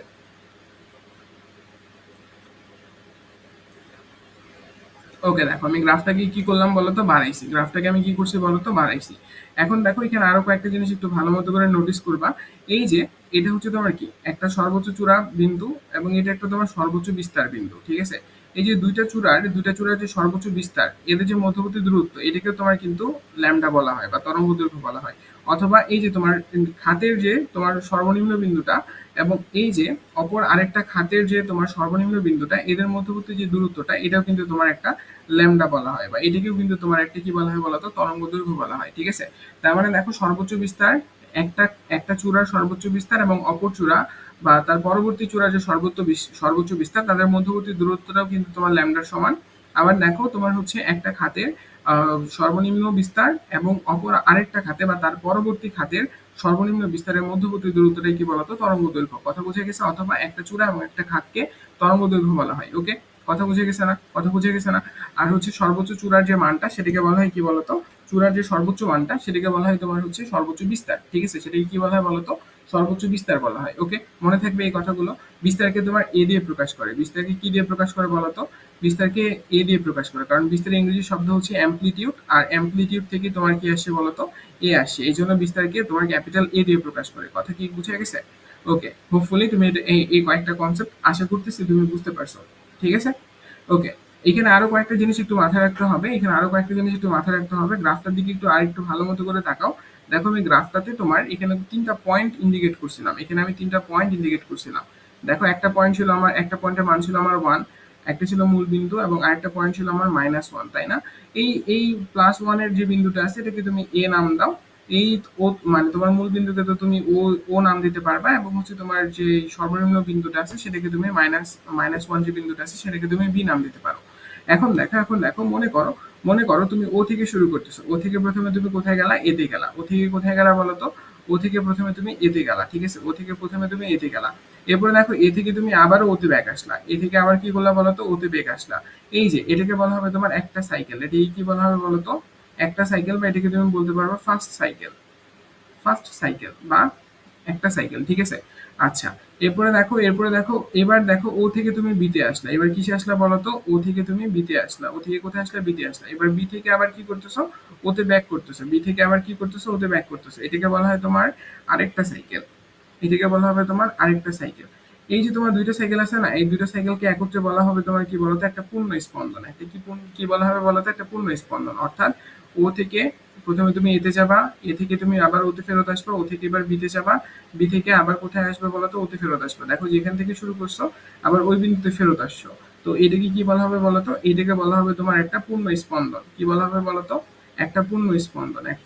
পূর্ণ একটা পূর্ণ স্পন্দন। আর একটা পূর্ণ স্পন্দন দন দিতে তোমার যে পরিমাণ সময় লাগে, সেটাকে বলা হয় তোমার পর্যায়কাল। কি বলা হয় বলতো? পর্যায়কাল বলা হয়। পর্যায়কাল জিনিসটা কি? একটা পূর্ণ স্পন্দন দিতে তোমার যে যতটুকু সময় লাগে, সেটাকে বলা হয় পর্যায়কাল। এবং এই যে পূর্ণ মানে স্পন্দনের যে দৈর্ঘ্যটা, পূর্ণ স্পন্দনের যে দৈর্ঘ্যটা, মানে আমি তোমাকে যদি একটু দেখাই, এই যে দৈর্ঘ্যটা, এই দৈর্ঘ্যটা কিন্তু তোমার তরঙ্গ দৈর্ঘ্যের মানের সমান। এই দৈর্ঘ্যটাও কিসের সমান বলতো? তরঙ্গ দৈর্ঘ্যের মানের সমান। এই দূরত্বটাও কিসের সমান বলতো? তরঙ্গ দৈর্ঘ্যের মানের সমান। হোপফুলি তুমি ব্যাপারটা বুঝতে পারছো। এবং দেখো এই যে ও থেকে এ এবং এ থেকে ও, সরি, ও থেকে এ এবং এ থেকে ও, এই মানে এই সাইকেলটা কমপ্লিট করতে যদি 2 সেকেন্ড সময় লাগে না, তাহলে ও থেকে বি এবং বি থেকে ও, এই সাইকেলটা কমপ্লিট করতে তোমার একই পরিমাণ সময় লাগবে, অর্থাৎ 2 সেকেন্ডই সময় লাগবে। এই যে কথাগুলো আমি বললাম গ্রাফটাকে নিয়ে, বা আমি এই তরঙ্গটাকে নিয়ে, এই কথাগুলো একটু মাথায় রাখবা, সামনের দিকে হেল্প করবে। ঠিক আছে, সামনের দিকে হেল্প করবে। ওকে, ওকে, ঠিক আছে। চলো আমরা হচ্ছে এবার মোস্ট ইম্পর্টেন্ট থিং, আমরা হচ্ছে এবার খুব সুন্দর মতো তোমার সরল সন্ধিত সম্পর্কিত গতির যে অনেকগুলো রাশিমালা আছে, সেগুলো প্রুফ করার চেষ্টা করব। ওকে, বুঝতে পারছি। চলো আমরা শুরু করি। দেখো আমরা পড়তেছি পর্যাবৃত্ত গতি, যেটা আরেকটা নাম হচ্ছে সরল সন্ধিত গতি। সরল সন্ধিত গতি জিনিসটা কি, এটা আমি তোমাকে বোঝানোর চেষ্টা করতেছি। চলো আমরা যদি একটু বোঝার চেষ্টা করি। দেখো এই যে এটা হচ্ছে কি বলতো? এটা হচ্ছে তোমার একটা পেন্ডুলাম বা সরল দোলক, তাই না? তুমি যদি সরল দোলকটাকে এই পাশ থেকে বল প্রয়োগ করো, তাহলে কি হবে বলতো? সরল দোলকটা এই দিক বরাবর গতিশীল হবে। সরল দোলকটা এদিকে চলে যাবে, গেল। তারপরে কি করবে? তারপরে আবারও সে তোমার আগের জায়গায় ব্যাক করবে। ব্যাক করার পর কি করবে? ব্যাক করার পর কিন্তু ভাইয়া সে থেমে থাকবে না। সে কি করবে বলতো? সে এদিক বরাবর গতিশীল হবে। তারপর কি করবে? তারপর সে আবারও ব্যাক করবে। এই যে দেখো সে প্রথমে একদিকে গেল। সে প্রথমে কোথায় গেল বলতো? দাঁড়াও একটু ওয়েট। সে প্রথমে এদিক বরাবর গেল। এই যে এদিক বরাবর যাওয়ার পর সে যখন আবারও ব্যাক করলো, তখন তার একটা সাইকেল কমপ্লিট হয়ে গেছে, তখন তার একটা সাইকেল কমপ্লিট হয়ে গেছে, ঠিক আছে, তখন তার একটা সাইকেল কমপ্লিট হয়ে গেছে। দেন আবারও যখন তোমার সাম্যাবস্থা থেকে এদিকে গেল, যাওয়ার পর আবারও যখন তোমার সাম্যাবস্থা ব্যাক করলো, তখন তোমার এখানে আরেকটা সাইকেল কমপ্লিট হয়ে গেল। তখন এখানে তোমার কি হলো বলো তো, আরেকটা সাইকেল কমপ্লিট হয়ে গেল, ঠিক আছে, এখানে তখন তোমার আরেকটা সাইকেল কমপ্লিট হলো। এই দুটো সাইকেল কে যোগ করলে তুমি পাবা পর্যায়কাল, তুমি পাবা পর্যায়কাল। অর্থাৎ এই যে তোমার দুইটা সাইকেল কমপ্লিট করতে যে পরিমাণ সময়টা লাগতেছে সেটাকে বলা হবে পর্যায়কাল। আর এই যে গতিটা, এই গতিটাকে বলা হয় তোমার কি বলতো, সরল সন্ধিত গতি বা পর্যাবৃত্ত গতি। অর্থাৎ তোমার কোন একটা কণাকে সে নির্দিষ্ট সময় পর পর, দেখো এই যে এটা হচ্ছে তার সাম্যাবস্থায়, সাম্যাবস্থায় যে বস্তুটা আছে বা যে কণাটা আছে তাকে তারা নির্দিষ্ট মানে সময় বরাবর একদিক থেকে অর্ধেক সময়, পর্যায়কালে অর্ধেক সময় এদিক থেকে, বাকি অর্ধেক সময় অন্য দিক থেকে অতিক্রম করতেছে। আর এই ধরনের গতিগুলোকে আমরা বলি কি বলতো, পর্যাবৃত্ত গতি। হোপফুলি তুমি বুঝতে পারছো, তাই না? আমি অনেক শর্টকাট করে বলতেছি, অনেক তাড়াতাড়ি বলতেছি, আমি জানি, কারণ ক্লাসটা আমাকে 1 ঘন্টা 30 মিনিট থেকে 2 ঘন্টার মধ্যেই আমাকে ক্লাসটা প্যাকেট করতে হবে। তো তুমি বুঝতে পারতেছো আমাকে একটু ফাস্ট পড়াইতে হবে। এন্ড তোমরা যদি অসুবিধা হয় তো একটু মানিয়ে নেওয়ার চেষ্টা করো বা একটু বুঝার চেষ্টা করো বা পজ করে আবার রিওয়াইন্ড করো, আশা করতেছি বুঝে যাবা। তার মানে দেখো তোমার দুইটা সাইকেল কমপ্লিট করতে যে সময়টা লাগে সেটাকে বলা হয় পর্যায়কাল। তো পর্যায়কালে একটা সময় দেখো একটা সাইকেল, এবং পর্যায়কালের অপর আরেকটা সময় মানে অপর অর্ধেক সময়টা অন্য আরেকটা সাইকেল কমপ্লিট করতে লেগে যায়। এবং দেখো এই একটা সাইকেলের যে গতি এবং অপর আরেকটা সাইকেলের যে গতি, এই দুইটা গতি কিন্তু বিপরীতমুখী। এবং দেখো তারা একটা নির্দিষ্ট বিন্দুকে কেন্দ্র করেই ঘুরতেছে, যার কারণে তুমি বলতে পারবে এই ধরনের গতিকে পর্যাবৃত্ত গতি, ঠিক আছে। তার মানে তুমি এইভাবে বলবা পর্যাবৃত্ত গতি হচ্ছে এমন এক ধরনের গতি যে নির্দিষ্ট একটা বিন্দুকে কেন্দ্র করে পর্যায়কালে অর্ধেক সময় একই দিক থেকে বাকি অর্ধেক সময় অন্য দিক থেকে অতিক্রম করে, সেই গতিটাকে বা সেই বস্তু গতিটাকে আমরা বলতে পারি কি বলতো, পর্যাবৃত্ত গতি। ওকে, ক্লিয়ার? ওকে, গ্রেট। এখন দেখো আমরা পর্যাবৃত্ত গতি কি বের করবো বলতো, রাশিমালাগুলো বের করবো, ঠিক আছে। রাশিমালাগুলো এখন আমরা বের করবো। রাশিমালা, দেখো আমি তোমাকে হালকা করে প্রুফটা দেখাবো, সো দ্যাট তোমার পরবর্তীতে প্যারা না খাইতে হয়। দেখো এটা কি বলতো, এটা হচ্ছে তোমার একটা বৃত্ত, এটা কি বলতো, এটা হচ্ছে তোমার একটা বৃত্ত, ঠিক আছে, এটা কি, এটা হচ্ছে তোমার একটা বৃত্ত, ঠিক আছে। ওকে, এখন মনে করো যে আহ, এটা হচ্ছে তোমার বৃত্তের কেন্দ্র, ঠিক আছে। এই বৃত্তের কেন্দ্র থেকে তোমার এই পয়েন্টে একটা বস্তু আছে, এই পয়েন্টে কি আছে বলতো, একটা বস্তু আছে, ঠিক আছে। এই বস্তুটা কি করলো, একটা নির্দিষ্ট কৌণিক গতিতে, একটা নির্দিষ্ট কৌণিক গতিকে ওমেগা দিয়ে প্রকাশ করে কৌণিক গতিতে মনে করো এই পয়েন্টে এসে থামলো, এই পয়েন্টে এসে থামলো। কি করলো তোমার, এটা মনে করো বস্তুটা, মনে করো তোমার বি পয়েন্টে ছিল, এখন বস্তুটা আসে কোথায় বলতো, এখন বস্তুটা মনে করো আসে তোমার পি পয়েন্টে। কোথায় আসে বলতো, পি পয়েন্টে আসে। সে কিভাবে আসলো বলতো, সে আসলো তোমার হচ্ছে বি পয়েন্ট থেকে তোমার পি পয়েন্টে আসলো, সে হচ্ছে তোমার একটা কৌণিক গতি দিয়ে। সে কি দিয়ে আসলো বলতো, সে হচ্ছে তোমার একটা কৌণিক গতি দিয়ে আসলো। ওকে, হোপফুলি বুঝতে পারতেছো। আচ্ছা, জিনিসটাকে তুমি এইভাবে চিন্তা করতে পারো। দেখো জিনিসটাকে আরেকটু সিম্পলিফাই ভাবে তোমাকে দেখানোর চেষ্টা করি। এটা হচ্ছে তোমার কেন্দ্র, ঠিক আছে। মনে করো বস্তুটা এবার উপরে আছে, কোথায় আছে মনে করো বস্তুটা এই উপরে আছে, এই উপরে বিন্দুটার নাম দাও হচ্ছে এ বিন্দু, ঠিক আছে। এবং মনে করো যে বস্তুটা তোমার এ বিন্দু থেকে, বস্তুটা তোমার কি করতেছে বলতো, ওমেগা বেগে তোমার মনে করো পি বিন্দুতে চলে আসলো। এই বিন্দুটা মনে করো পি, ঠিক আছে। দেখো তাহলে কি বললাম বলতো, এই বিন্দু থেকে বস্তুটা কোথায় আসলো বলতো, পি বিন্দুতে আসলো। এই বিন্দু থেকে কোথায় আসলো, পি বিন্দুতে আসলো। কি দিয়ে আসলো, একটা কৌণিক বেগে আসলো। যেহেতু তোমার রাস্তাটা বৃত্তাকার বা বক্রপথ, তো এখানে গতিটা অবশ্যই কৌণিক গতি হবে, যার কারণে সে এ থেকে পি পয়েন্টে আসে কৌণিক গতি দিয়ে বা ওমেগা দিয়ে, ঠিক আছে। ওকে, খুব ভালো কথা, খুব ভালো কথা। এখন দেখো তো আমি যদি এটাকে 4 ভাগে ভাগ করি বা 4টা কোয়াড্রেন্টে যদি ভাগ করি, দেখো 4টা কোয়াড্রেন্টে তুমি চাইলে ভাগ করতে পারো, কোনো অসুবিধা হবে না, ঠিক আছে, কোনো অসুবিধা হবে না। দেখো ওকে, 4টা কোয়াড্রেন্টে কিন্তু আমি এটাকে ভাগ করতে পারি, তাই না? ওকে, তার মানে দেখো এই যে পি বিন্দু থেকে তোমার যে কেন্দ্রটা, পি বিন্দু থেকে তোমার যে কেন্দ্রের দূরত্ব, পি বিন্দু থেকে তোমার যে কেন্দ্রের দূরত্ব দাঁড়াও, পি বিন্দু থেকে তোমার যে কেন্দ্রের দূরত্ব, এটা কার সমান বলতো, এটা ব্যাসার্ধের সমান না? অর্থাৎ দেখো তো এই যে এই যে এতটুকুর মানের সমান না বলতো, কারণ এরা কি, এরা তোমার প্রতিটি তো বৃত্তের ব্যাসার্ধ, তাই না? এই বিন্দুটাকে নাম দাও বি, এটা নাম দাও সি, এটা নাম দাও ডি, ঠিক আছে। তার মানে দেখো তোমার এই যে কেন্দ্র হচ্ছে ও, ওবি হচ্ছে তোমার ব্যাসার্ধ, ওবির যে মান, ওপির মানও কি বলতো, সমান না? ওবির যে মান, ওপির মানও কি সমান না? ডেফিনেটলি সমান, কারণ সবগুলোই কি বলতো, সবগুলি হচ্ছে তোমার, সবগুলি হচ্ছে তোমার ব্যাসার্ধ। সবগুলো কি বলতো, সবগুলো হচ্ছে তোমার ব্যাসার্ধ, তাই না? ওকে, আশা করতেছি এই কয়েকটা ব্যাপার তোমরা বুঝতে পারছো, ঠিক আছে। এখন মনে করো এই পি বিন্দু থেকে তুমি এই বি রেখার উপর বা ওবি রেখার উপর তুমি একটা লম্ব আঁকবা। কি আঁকবা বলতো, একটা তুমি লম্ব আঁকবা, ঠিক আছে। পি বিন্দু থেকে বি ওবি রেখার উপর একটা তুমি লম্ব আঁকো। কি আঁকলা বলতো, লম্ব আঁকলা, ঠিক আছে, লম্ব আঁকলা। ওকে, তার মানে তুমি বলতে পারবা ও বিপি এই কোণটা হচ্ছে কি বলতো 90 ডিগ্রি, এই কোণটা কি বলতো 90 ডিগ্রি। হোপফুলি এই কথাটুকু বুঝতে পারছো, হোপফুলি এই কথাটুকু বুঝতে পারছো। এবং দেখো এই ও থেকে লম্বর যে দূরত্ব এটা মনে করো ই, ঠিক আছে, তুমি লম্ব যেখানে কাটছো বা এই তোমার ওবি রেখাটার উপর যে পয়েন্ট, ওবি রেখাটা মনে করো এত বড়, এটা হচ্ছে তোমার ও এবং বি রেখা, এই রেখার মনে করো এই পয়েন্টে তোমার লম্বটা বসছে। তো এই পয়েন্টের স্থানাঙ্ক মনে করো ই, পয়েন্টের স্থানাঙ্ক মনে করো ই। তার মানে দেখো তো ই পয়েন্টে এই যে ও থেকে ই এটার মানকে বলা হবে তোমার এক্স, এটার মান কি বলা হবে বলো তো এক্স। কেন এক্স বলা হচ্ছে জানো? কারণ এটা হচ্ছে তোমার সরণ, এটা কি সরণ বলো তো? এটা রৈখিক সরণ, কারণ দেখো পথটা হচ্ছে তোমার রৈখিক। ওবি পথটা দেখো, ওবি পথটা হচ্ছে তোমার একটা সরল রৈখিক পথ, যার কারণে তুমি বলতে পারবা দেখো তোমার এতটুকু পরিমাণ কি হয়েছে বলতো সরণ হয়েছে, এতটুকু পরিমাণ কি হয়েছে বলতো সরণ হয়েছে, এতটুকু পরিমাণ কি হয়েছে বলতো সরণ হয়েছে। আচ্ছা, খুব ভালো কথা। দেখো তো কেন্দ্রে তোমার একটা বৃত্তস্থ কোণ উৎপন্ন হবে না? অবশ্যই কিন্তু কেন্দ্রে একটা বৃত্তস্থ কোণ উৎপন্ন হবে। এই বৃত্তস্থ কোণটা কিন্তু এই একান্তর কোণটা সমান হবে। দেখো এই একান্তর কোণটা কিন্তু কি হবে বলতো সমান হবে, তাই না? এই একান্তর কোণটা কি হবে বলতো সমান হবে। হোপফুলি এই কয়েকটা কথা তোমরা বুঝতে পারছো এবং এই কয়েকটা জিনিস তোমরা দেখতে পারতেছো। আচ্ছা, তার মানে দেখো তো আমি এখান থেকে একটা তোমার সমকোণী ত্রিভুজ পাই না? দেখো একটু ভালো মতো করে খেয়াল করিও, তো একটু ভালো মতো করে খেয়াল করিও।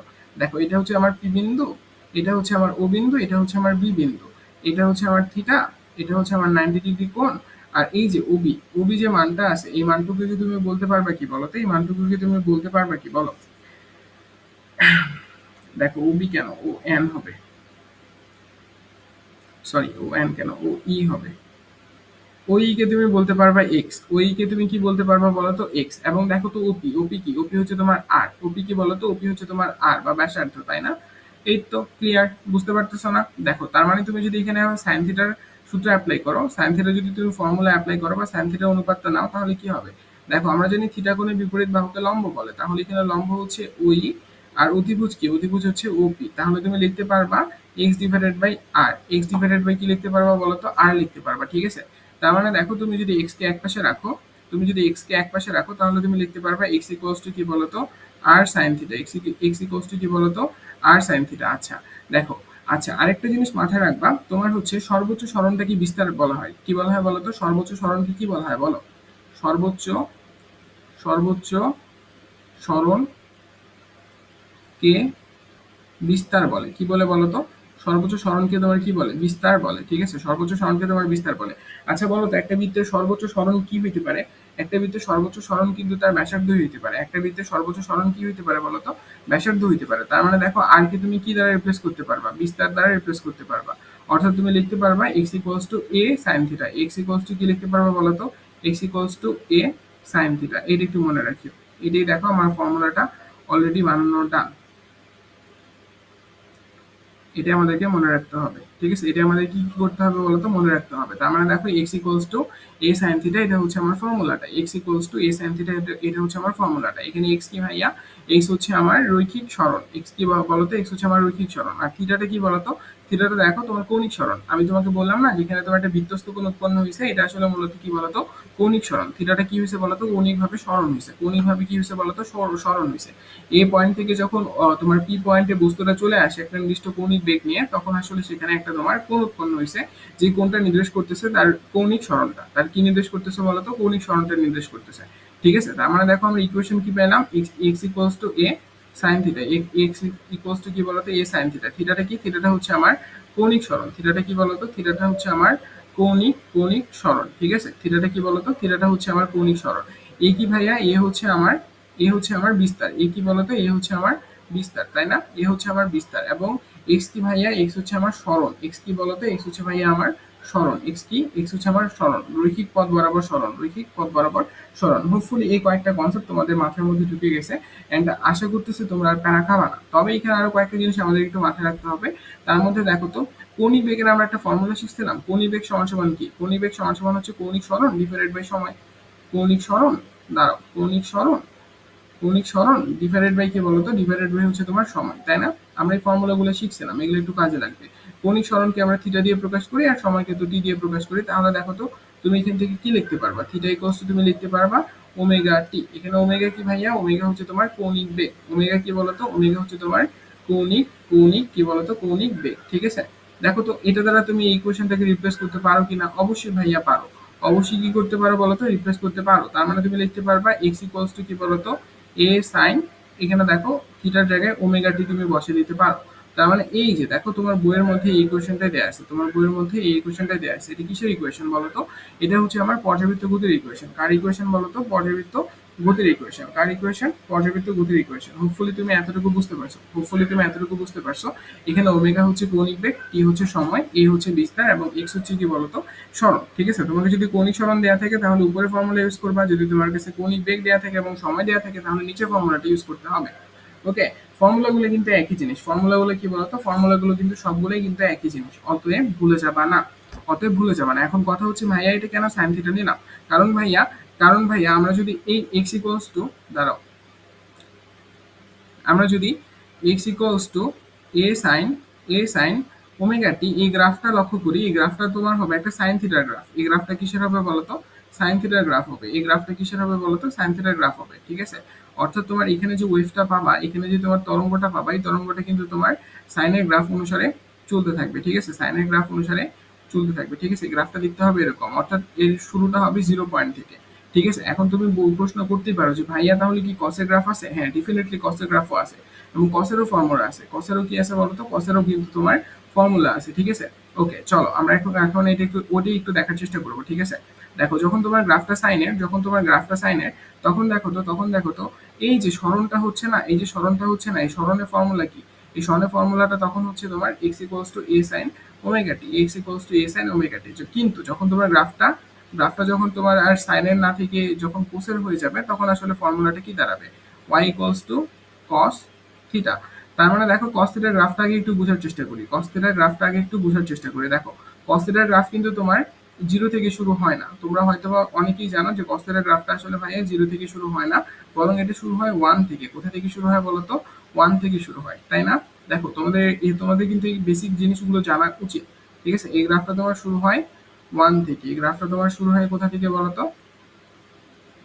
1 থেকে।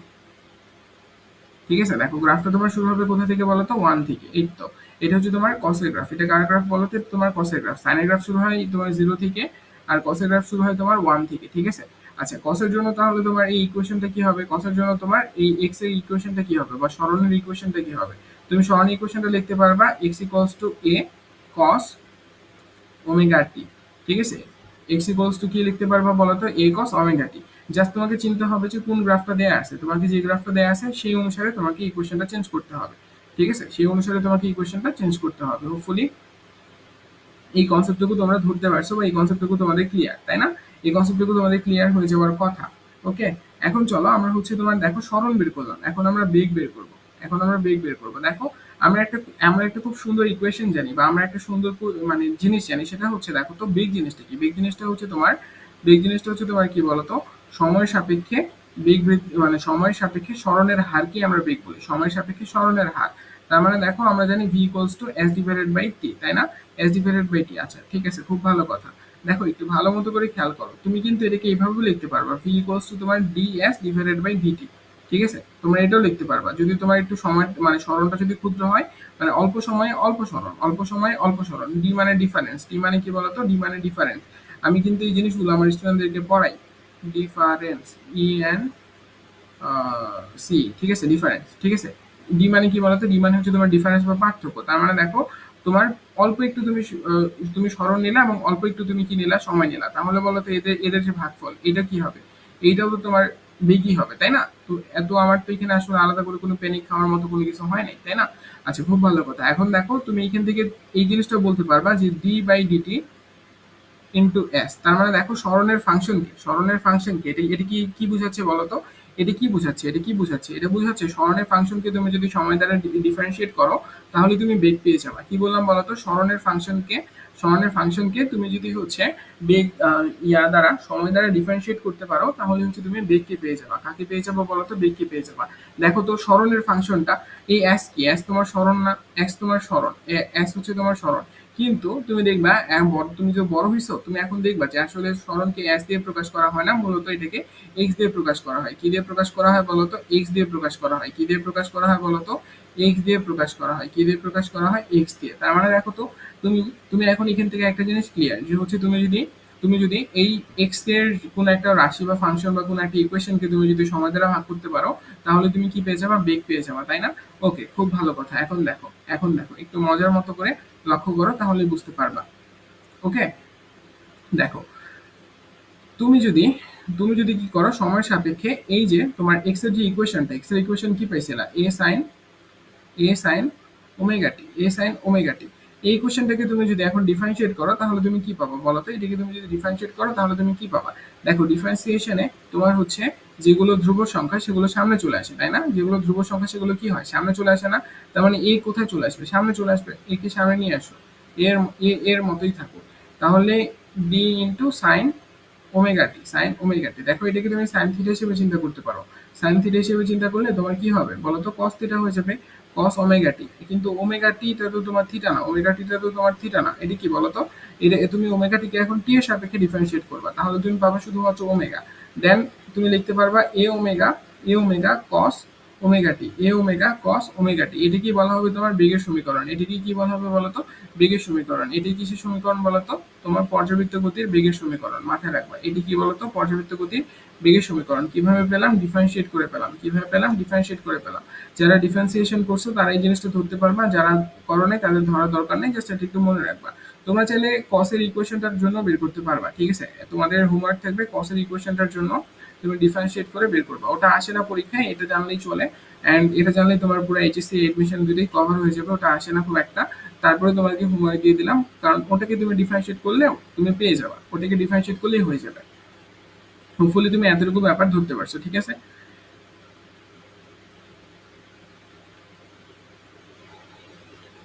এবার দেখো, আমরা হচ্ছে ত্বরণের ইকুয়েশন ডেভেলপ করার চেষ্টা করবো, বা ত্বরণের ইকুয়েশন আমরা বের করার চেষ্টা করবো, ঠিক আছে? পর্যাবৃত্ত গতি ত্বরণের ইকুয়েশন, এটা বের করার জন্য আমরা কি করতে পারি বলতো? দেখো, আমরা ত্বরণ কাকে বলে বলতো? সময়ের সাপেক্ষে বেগ বৃদ্ধির হারকে ত্বরণ বলে, তাই না? সময়ের সাপেক্ষে বেগ বৃদ্ধির হারকে ত্বরণ বলে, বা হচ্ছে আমরা যদি বেগকে সময় দ্বারা ভাগ করে দিই, তাহলে আমরা কাকে পাবো বলতো? ত্বরণকে পাবো। এখন যদি আমি ক্ষুদ্র বেগ নেই এবং ক্ষুদ্র সময় নেই, তাহলেও কিন্তু আমি কি পাবো বলতো? ত্বরণই পাবো।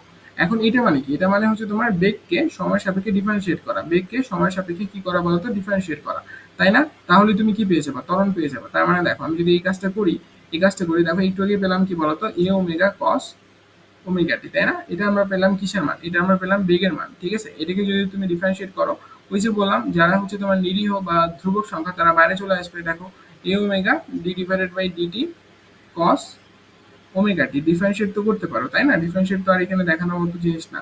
দেখো, তাহলে এখান থেকে তুমি লিখতে পারবা omega into mine d divided by dt. তোমার হচ্ছে দাঁড়াও, ডিরেক্টলি লিখে দিই। দেখো, এ ওমেগা এর মতো রাখো। এখানে তোমার কস ওমেগা টি, এটাকে তুমি লিখতে পারবা মাইনাস সাইন ওমেগা টি ইন্টু হচ্ছে ওমেগা। তার মানে দেখো কি আসবে? মাইনাস এ ওমেগা স্কোয়ার সাইন ওমেগা টি। এটি হচ্ছে কার ফর্মুলা বলতো? এটি হচ্ছে তোমার ত্বরণের ফর্মুলা। কার ফর্মুলা বলতো? ত্বরণের ফর্মুলা। সেম ভাবে তোমরা হচ্ছে cos থিটা গ্রাফটার জন্য বের করবা। cos থিটা গ্রাফটার জন্য বের করবা। এই যে দেখো, আমি তিনটা ফর্মুলা লিখলাম। তিনটা ফর্মুলা খুবই গুরুত্বপূর্ণ। তিনটা ফর্মুলা কিন্তু খুবই গুরুত্বপূর্ণ। প্রথমে আমরা কি পেলাম বলতো? প্রথমে আমরা এক্স এর ফর্মুলা পেলাম, এ সাইন এ সাইন ওমেগা টি। তারপরে দেখো আমরা কিসের ফর্মুলা পেলাম? বেগের ফর্মুলা পেলাম, এ ওমেগা cos ওমেগা টি। তারপরে দেখো আমরা কি পেলাম? আমরা পেলাম ত্বরণের ফর্মুলা, এ মাইনাস এ ওমেগা স্কোয়ার সাইন ওমেগা টি, তাই না? দেখো, আমরা এই কয়েকটা ফর্মুলা কিন্তু অলরেডি ডেভেলপ করে ফেলছি বা অলরেডি বের করে ফেলছি, ঠিক আছে? আচ্ছা, দেখো, আমরা একটু বেগের ফর্মুলাটা নিয়ে কথাবার্তা বলি। বেগের ফর্মুলাটা নিয়ে একটু কথাবার্তা বলি। দেখো তো, একটু ভালো মতো করে খেয়াল করো। এখান থেকে তুমি বেগের ফর্মুলাটাকে কি লিখতে পারবে? দেখো, কস ওমেগা টিকে তুমি কি লিখতে পারবে বলো? আমরা বেগের ফর্মুলাটাকে কি করতেছি বলতো? বেগের ফর্মুলাটাকে হচ্ছে আমরা তোমার এক্সচেঞ্জ করার চেষ্টা করতেছি। কি করার চেষ্টা করতেছি বলতো? এক্সচেঞ্জ করার চেষ্টা করতেছি। দেখো, তুমি এখান থেকে লিখতে পারবা a omega root over cos square omega t, ঠিক আছে? আমি স্কোয়ারও করলাম, রুট ওভারও করলাম। তাহলে এখান থেকে তুমি লিখতে পারবা a omega root over 1 minus sine square omega t. কেন এটা লিখতে পারতেছি বলতো? কারণ আমরা জানি 1 ইকুয়াল টু হচ্ছে sine square theta plus cos square theta, তাই না? এই জিনিসটা আমরা জানি, এই জন্য আমরা এই জিনিসটা লিখতে পারবো। ওকে, এ ওমেগা কি এর মধ্যে রাখো, root over 1 minus sine square omega t মানে কত? সাইন স্কোয়ার ওমেগা টি মানে দেখো তো, এখান থেকে তুমি কি লিখতে পারবা? সাইন ওমেগা টি সমান সমান তুমি লিখতে পারবা এক্স ডিভাইডেড বাই এ। তার মানে এখানে কি আসবে বলো তো? X square by a square. তো আলটিমেটলি তুমি একটা দেখবা খুব সুন্দর একটা ইকুয়েশন আসবে। ইকুয়েশনটা দেখতে হবে এরকম যে a into root over omega square minus x square, omega square minus x square. এই যে এটাই হচ্ছে তোমার বেগের ইকুয়েশন। এটি কিসের ইকুয়েশন বলো তো? বেগের রূপান্তরিত ইকুয়েশন। বেগের কিসের ইকুয়েশন বলো তো? রূপান্তরিত ইকুয়েশন। এবং মোস্ট অফ দ্য টাইম তুমি এই ইকুয়েশনটা ইউজ করবা।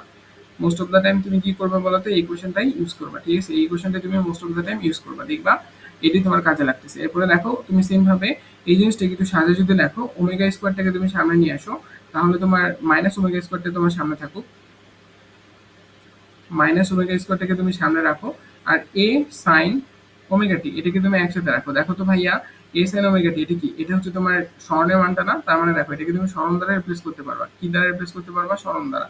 তাহলে দেখো কি হবে? Minus omega square into x. এটাই কি বলতো? এটা হচ্ছে তোমার বেগের ফর্মুলা। এটি কি বলতো? এটি হচ্ছে তোমার বেগের ফর্মুলা। এটি কিসের ফর্মুলা বলতো?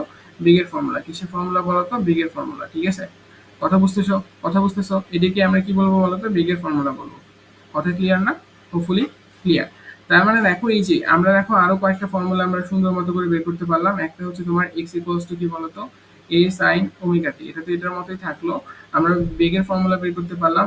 তোমার হচ্ছে V equals to omega into sorry V equals to A into, আচ্ছা এখানে দেখো এখানে একটা ভুল করছি আমি।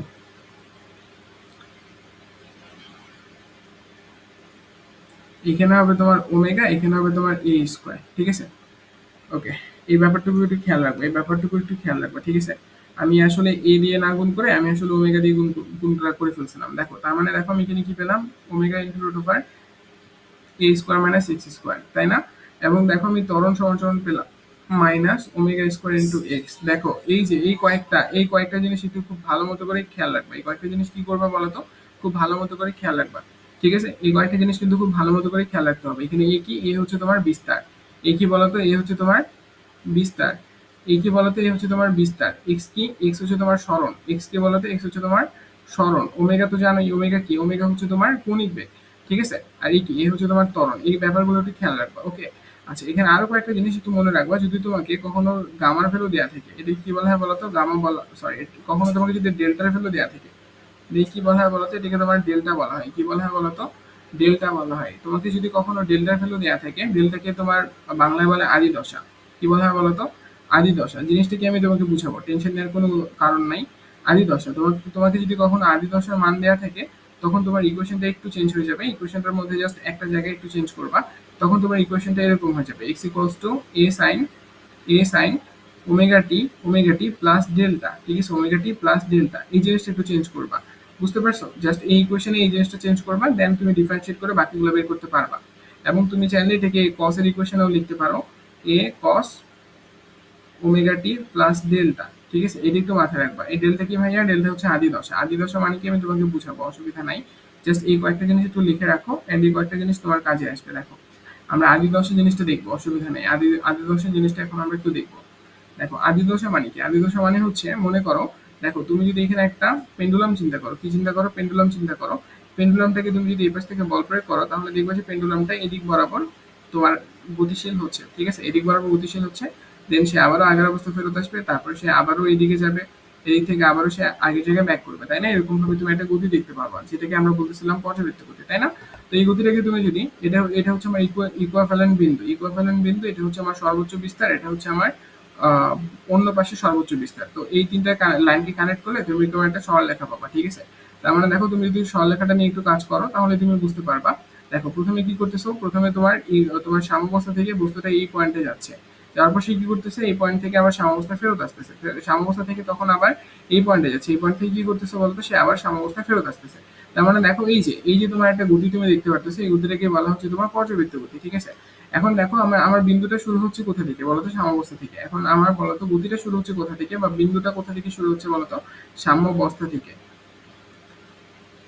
কোথা থেকে শুরু হচ্ছে বলতো? সাম্যাবস্থা থেকে শুরু হচ্ছে, ঠিক আছে? সাম্যাবস্থা থেকে শুরু হচ্ছে, অর্থাৎ দেখো ইকুইভ্যালেন্ট পয়েন্ট থেকে শুরু হচ্ছে। কিন্তু যদি তোমার সর্বোচ্চ বিস্তার থেকে শুরু হয়, অথবা সর্বোচ্চ বিস্তারের আগে কোনো একটা এক্স পয়েন্টের থেকে শুরু হয়, অথবা মনে করো গতিটা মনে করো মাইনাস এক্স বা মাইনাস এ কোন একটা পয়েন্ট থেকে শুরু হয়, তখন আমরা বলবো যে সেই সেই তোমার হচ্ছে সরল দোলকটার বা সেই পেন্ডুলামটা তোমার হচ্ছে কি আছে বলতো, আদি দশা আছে। কি আছে বলতো, আদি দশা আছে। মানে হচ্ছে তোমার সর্বোচ্চ বিস্তার বা তোমার হচ্ছে যে কোনো পয়েন্ট থেকে যদি তোমার গতিটা স্টার্ট করে, তখন আমরা বলতে পারবো তার আদি দশা আছে। এই যে এগুলোকে বলা হয় তোমার আদি দশা। সেই শুধুমাত্র ইকুইভ্যালেন্টে বস্তুটা না থাকলে, অন্য যে কোনো পয়েন্টে থাকলে আমরা বলবো তার আদি দশা আছে। ঠিক আছে, তার আদি দশা আছে, অর্থাৎ যেখান থেকে তার গতিটা শুরু হয়। কেবলমাত্র তোমার যখন ইকুইভ্যালেন্টে থাকে বা তোমার যখন হচ্ছে ইকুয়ালিব্রিয়ামে থাকে বা হচ্ছে তোমার সাম্যাবস্থা থাকে, তখন কি হয় বলতো, তখন হচ্ছে তার আদি দশার মানটা শূন্য হয়ে যায়। তখন তার আদি দশার মানটা শূন্য হয়ে যায়, অর্থাৎ তার কোনো আদি দশা থাকে না।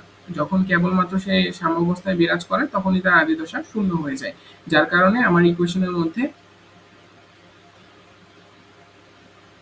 আদি দশাকে ইন্ট্রোডিউস করতে হয় না। হোপফুলি তোমরা আদি দশা ব্যাপারটার সাথে ক্লিয়ার হয়ে গেছো।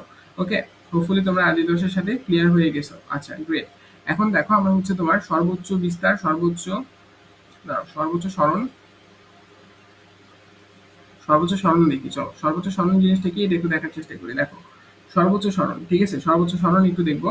সর্বোচ্চ সরণ, দেখো সর্বোচ্চ সরণকে আমরা বিস্তার বলি না, তার মানে দেখো এক্স ইকুয়ালস টু এ, এটি হবে তোমার সর্বোচ্চ সরণ। তারপরে দেখো সর্বোচ্চ আমরা বেগ দেখবো। দেখো বেগের ইকুয়েশন কি পাইছো, v equals to omega into root over a square minus x square, তাই না? দেখো সর্বোচ্চ বেগ তুমি কখন পাবা, সর্বোচ্চ বেগ তুমি কখন পাবা, যখন এই যে যখন এই অংশটুকু, এই অংশটুকুর মান যখন তোমার এ হয়ে যাবে, এ হয়ে যাবে, তখন তুমি কি পাবো বলতো, সর্বোচ্চ বিস্তার। সর্বোচ্চ বিস্তার পাবা, কারণ এটি তো তোমার পজিশনটা নির্দেশ করতেছে। এই যে অংশটুকু, এই অংশটুকুই তো তোমার আসলে এই বস্তুটার গতিটার পজিশনটা নির্দেশ করতেছে, তাই না? তার মানে যখন এটার মান যখন তোমার বিস্তারের সমান হয়ে যাবে, তখন তুমি বলতে পারবা যে তার তুমি সর্বোচ্চ বেগ পাবা। ঠিক আছে, তার মানে দেখো তুমি কি লিখতে পারবা, ভিম্যাক্স কখন পাবা বলতো, যখন তোমার এই অংশটুকুর মান কি হবে বলতো, এর সমান হবে। এই অংশটুকুর মান কিসের সমান হবে বলতো, এ এর সমান হবে। তার মানে দেখো এখান থেকে তুমি কি লিখতে পারবা, a square minus x square equals to a square, বা এখান থেকে তুমি লিখতে পারবা কি বলতো, এক্স ইকুয়ালস টু জিরো। তার মানে এক্স ইকুয়ালস টু জিরো মানে কি তোমার, এক্স ইকুয়ালস টু জিরো মানে হচ্ছে তোমার এই যে পেন্ডুলামটা আছে, পেন্ডুলামটা কোথায় থাকা উচিত বলতো, এক্স ইকুয়ালস টু জিরো মানে পেন্ডুলামটা অবশ্যই তোমার সাম্যাবস্থা থাকা উচিত। তার মানে দেখো কোনো বস্তুর সর্বোচ্চ বেগ কোথায় পাওয়া যায়, কোনো বস্তুর সর্বোচ্চ বেগ পাওয়া যায় হচ্ছে সাম্যাবস্থায়। কোথায় পাওয়া যায় বলতো, সাম্যাবস্থায়। ঠিক আছে, বা হচ্ছে যখন সে একদম তোমার মূল বিন্দুতে থাকে বা সাম্যাবস্থায় বিন্দুতে থাকে, তখন তার সর্বোচ্চ বেগ পাওয়া যায়। ঠিক আছে, এবং সর্বোচ্চ বেগটার মান কত বলতো, সর্বোচ্চ বেগটার মান হচ্ছে v max equals to omega a. ঠিক আছে, এটি হচ্ছে তার সর্বোচ্চ বেগের মান। একটু তাড়াতাড়ি করে বুঝাচ্ছি, একটু বোঝার চেষ্টা করলে হোপফুলি তোমাদের অসুবিধা হওয়ার কথা না। ঠিক আছে, আচ্ছা সর্বনিম্ন বেগটা কখন পাবো বলো তাহলে, সর্বনিম্ন বেগটা তোমরাই বলো। দেখো সর্বনিম্ন বেগটা আমরা কখন পাবো, আমি জানি ভি ইকুয়ালস টু কি বলতো, omega into root over a square minus x square, তাই না? দেখো এইটার মান যখন তোমার সর্বনিম্ন হবে, এটার মান যখন তোমার সর্বনিম্ন হবে, তখন তুমি কি পাবা, তখন তুমি সর্বোচ্চ বেগটা সর্বনিম্ন বেগটা পাবা। এটার মান সর্বনিম্ন কত হইতে পারে, এটার মান সর্বনিম্ন জিরো হইতে পারে, কারণ তার ইকুইভ্যালেন্ট পজিশনটা বা সাম্যাবস্থার যে তার অবস্থানটা, সেটার মানই তো জিরো, সেটাই তো সর্বনিম্ন বিন্দু, তাই না? তার মানে দেখো তুমি বলতে পারবা a square minus x square, মানে এই অংশটুকু, এই অংশটুকুর মান কত হইতে হবে, জিরো হইতে হবে। তাহলে তুমি লিখতে পারবা যে a square equals to x square. ঠিক আছে, বা তুমি লিখতে পারবা x equals to a. X এর মান যখন তোমার মানে এ এর সমান হবে, অর্থাৎ যখন তোমার বিন্দুটা কোথায় থাকবে বলতো, যখন তোমার এই সরল দোলকটা একদম একদম তোমার সর্বোচ্চ বিস্তারে থাকবে, সর্বোচ্চ যখন বিস্তারে থাকবে, তখন তুমি সর্বনিম্ন বেগ পাবা। মানে হচ্ছে তোমার পেন্ডুলামটাকে যখন তুমি বল প্রয়োগ করবে এবং সেটা যখন তোমার একটা বিস্তারে থাকবে, এই যে দেখো তো, সে যখন একটা বিস্তারে থাকবে, এটা কি, এটা তার সর্বোচ্চ অবস্থান, সর্বোচ্চ অবস্থান সবচেয়ে সর্বোচ্চ মুভেবল জায়গা। তার মানে সে যখন সর্বোচ্চ অবস্থানে থাকবে, তখন তার তার মধ্যে বেগটা কি হবে, সর্বনিম্ন হবে। সেটা তো হওয়ার কথা। কোন একটা বস্তুকে তুমি আকাশের দিকে ছুড়ে মারলে সর্বোচ্চ উচ্চতায় গিয়ে সে বস্তুটা কিছুক্ষণ থেমে যায়, তখন আমরা তার বিভব শক্তি মাপি, আমরা তার গতিশক্তি মাপতে পারি না, কারণ তার গতিশক্তি শূন্য হয়ে যায়। সেম ভাবে দেখো এখানে তার কি হয়ে যায় বলতো, তার বেগটা কি হয়ে যায়, শূন্য হয়ে যায়। তার বেগটা কি হয়ে যায় বলতো, শূন্য হয়ে যায়। তার মানে দেখো তো V equals to omega into শূন্য কত হবে, কত হবে বলতো, শূন্যই হবে। তার মানে দেখো ভি মিনিমাম কত, কোন একটা বস্তুর বেগ, বেগের মান মিনিমাম কত বলতো, 0 মিটার পার সেকেন্ড। কত বলতো, 0 মিটার পার সেকেন্ড। ঠিক আছে, মনে থাকবে না? তার মানে দেখো সর্বোচ্চ বেগের ইকুয়েশন হচ্ছে ওমেগা এ, আর সর্বনিম্ন বেগের ইকুয়েশন হচ্ছে 0 মিটার পার সেকেন্ড। ঠিক আছে, হোপফুলি তুমি এই কয়েকটা ব্যাপার ধরতে পারতেছো, হোপফুলি তুমি এই কয়েকটা ব্যাপার খুব ইজিলি ধরতে পারতেছো। ঠিক আছে, আচ্ছা এরপরে দেখো সর্বোচ্চ ত্বরণ দেখবো। কি দেখবো বলতো, সর্বোচ্চ ত্বরণ। এই জিনিসগুলো থেকে কিন্তু কোশ্চেন আসে। ঠিক আছে, সর্বোচ্চ ত্বরণ। দেখো আমরা ত্বরণে একটা ফর্মুলা পড়ছিলাম, ত্বরণের ফর্মুলাটি কি পড়ছিলাম বলতো, a equals to omega minus omega square into x, তাই না? তার মানে দেখো তুমি কখনই সর্বোচ্চ ত্বরণ পাবো বলতো, যখন তোমার বিস্তারটা বিস্তারটা যখন তোমার বা বিস্তার বিস্তার বলতে তোমার সরণটা এক্স কি, এক্স হচ্ছে তোমার সরণ, এক্স কে বলো তো এক্স হচ্ছে তোমার সরণ।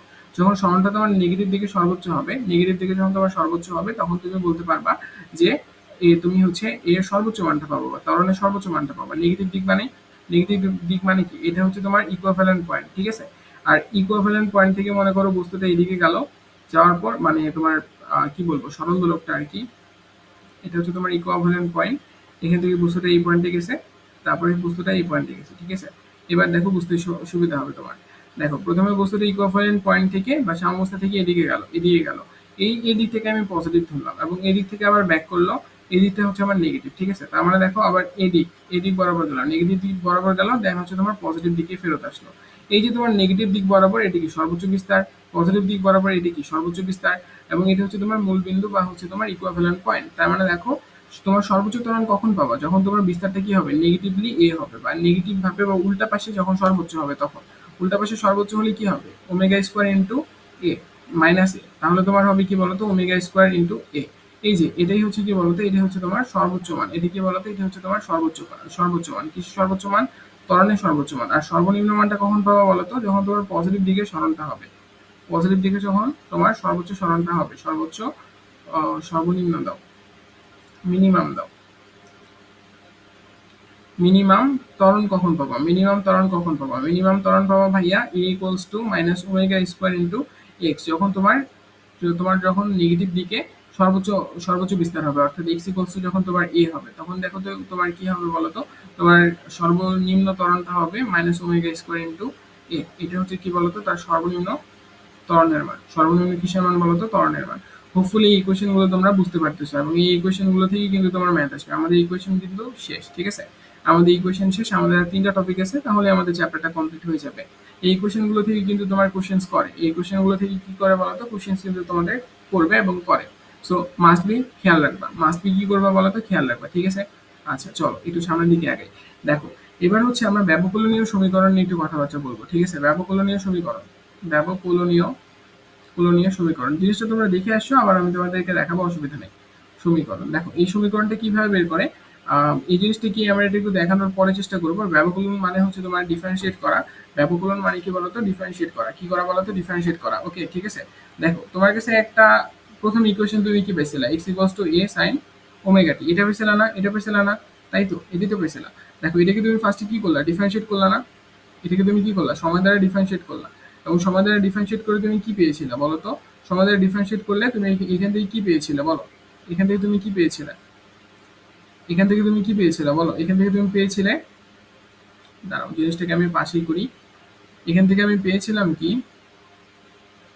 এখান থেকে পেয়েছিলাম আমি এ ওমেগা কস ওমেগা টি, তাই না।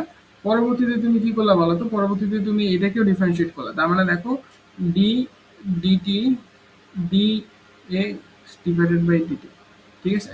দেখো তুমি এটাকেও কি করলা বলো তো, আরেকবার ডিফারেন্সিয়েট করলা, ডিফারেন্সিয়েট করলা করা মানে কি বলো তো, ডিভাইড ডিটি ইন্টু এ ওমেগা কস ওমেগা টি। দেখো তুমি আরেকবার ডিফারেন্সিয়েট করতেছো, আরেকবার ডিফারেন্সিয়েট করলে কি পাবা, ডি এর সাথে ডি গুণ হলে ডি স্কোয়ার কি হবে বলো তো এক্স, আর এখানে তুমি লিখতে পারবা ডিটি স্কোয়ার ইকুয়ালস টু, দেখো তো তুমি কি লিখতে পারবা, এখান থেকে তোমার আসবে মাইনাস এ ওমেগা স্কোয়ার সাইন ওমেগা টি, তাই না, এই জিনিসটা আসবে। পরবর্তীতে দেখো তো, পরবর্তীতে তুমি কি লিখতে পারবা, পরবর্তীতে তুমি লিখতে পারবা, দেখো আমি যেভাবে লিখতেছি এইভাবে লিখবা, ঠিক আছে, এটাই তোমার ব্যবকলনীয় সমীকরণ। দেখো d square x divided by dt square equals to, দেখো তো এখান থেকে তুমি লিখতে পারবা minus omega square a sine omega t, a sine omega t কে তুমি আবার লিখতে পারবা কি, শুধু এক্স লিখতে পারবা, তাহলে এখান থেকে আলটিমেটলি তুমি কি লিখতে পারবা, তুমি লিখতে পারবা omega square into x, omega square into কি লিখতে পারবা বলো তো, ওমেগা স্কোয়ার ইন্টু এক্স লিখতে পারবা। দেখো এখন এই জিনিসটাকে এক পাশে নিয়ে আসো, d square divided by x এবং dt square plus omega square x equals to 0। এই যে তোমার একটা ইকুয়েশন দেখতেছো, এই ইকুয়েশনটাকে বলা হয় তোমার কি বলতো, এই ইকুয়েশনটাকে তোমার বলা হয় ব্যবকলনীয় সমীকরণ। এটাকে কি বলা হয় বলতো, ব্যবকলনীয় সমীকরণ বলা হয়, এটাকে কি বলা হয় বলতো, ব্যবকলনীয় সমীকরণ বলা হয়। ওকে, তোমার মনে থাকবে না, হোপফুলি আশা করতেছি তোমরা এই জিনিসগুলো মনে রাখতে পারবা এবং এই জিনিসগুলো খুবই গুরুত্বপূর্ণ, সুতরাং এগুলো মনে রাখার চেষ্টা করবা, ঠিক আছে। এগুলো কি করবা বলতো, মনে রাখার চেষ্টা করবা, ওকে। এই জিনিসগুলো একটু মনে রাখার চেষ্টা করবা, দেখবা আর অসুবিধা হচ্ছে না, এবং অলওয়েজ খেয়াল রাখবা তোমার এই যে d square x by dt square এটা সহগ 1 হবে এবং ওমেগা স্কোয়ার এক্স মানে এটা সহগ সবসময় 1 হবে, ঠিক আছে? তোমাদের মাঝে মাঝে কোশ্চেনে 1 না দিয়ে অন্য অনেক কিছু দেওয়া থাকবে, ওগুলোতে পাত্তা দিবা না, এটাকে 1 করে নিবা, ভাগ করে দিয়ে তারপরে তুমি হচ্ছে ইকুয়েশনটা ইউজ করতে পারবা। ইকুয়েশনটাকে ইউজ করার শর্ত হচ্ছে তোমার d square x by dt square এর সহগ সর্বদা 1 হবে, সহগ সর্বদা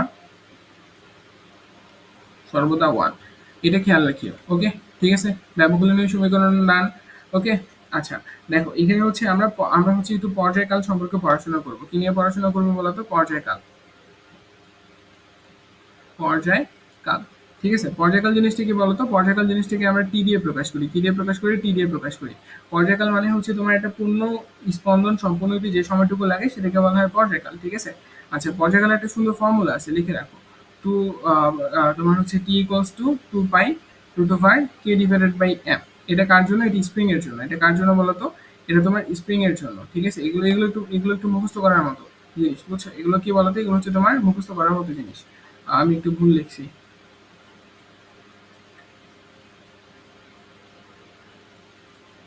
এগুলো হচ্ছে তোমার মুখস্থ করার মতো জিনিস, ঠিক আছে। এই জিনিসগুলো মুখস্থ করতে হবে। আর আরেকটা হচ্ছে তোমার 2 pi root over l divided by g. এটা হচ্ছে তোমার সরল দোলকের পর্যায়কালের সমীকরণ। সরল দোলক, দুটো জিনিস কিন্তু আলাদা, এবং কিভাবে আলাদা আমরা সেগুলো দেখবো, অসুবিধা নেই। এই আশা করতেছি তুমি এতটুকু বুঝতে পারছো। আশা করি তুমি এতটুকু বুঝতে পারছো, ঠিক আছে। আশা করতেছি তুমি এতটুকু বুঝতে পারছো। হোপফুলি দেখো আমাদের কিন্তু তোমার মোটামুটি তোমার ওয়ান শটের অনেকখানি জিনিস শেষ, প্রায় অর্ধেক চ্যাপ্টার আমাদের কিন্তু ডান। আর বাকি আরেকটু বাকি আছে। তোমার হচ্ছে এরপরে সরল দোলক নিয়ে কথাবার্তা বলবো, পাহাড়ি উচ্চতা এবং সময় বের করবো, আর শক্তিটা বের করবো, তাহলে আমাদের চ্যাপ্টারটা শেষ হয়ে যাবে। কথা ক্লিয়ার? কথা ক্লিয়ার? তার মানে দেখো তুমি আশা করতেছি এই ব্যাপারগুলো ক্লিয়ার, এবং পর্যায়কাল সম্পর্কেও ভালো মোটামুটি একটা আইডিয়া তোমার হয়ে গেছে বা হয়ে যাওয়ার কথা। এবার চলো আমরা সরল দোলক নিয়ে কথাবার্তা বলি। সরল দোলক নিয়ে দেখো আমরা অলরেডি অনেক কথাবার্তা বলছি। এরকম না যে আমরা সরল দোলককে প্রথম পড়তেছি বা সরল দোলক আগেও আমরা পড়াশোনা করছি। সো সরল দোলক নিয়ে আমাদেরকে বিস্তর আলোচনা করার জন্য খুব একটা পেন খাওয়া লাগবে না, ঠিক আছে। সরল দোলক জিনিসটা কিন্তু খুবই মজাদার একটা জিনিস, আমরা দেখবো, অসুবিধা নাই। সরল দোলক নিয়ে আমরা হচ্ছে পড়াশোনা করব।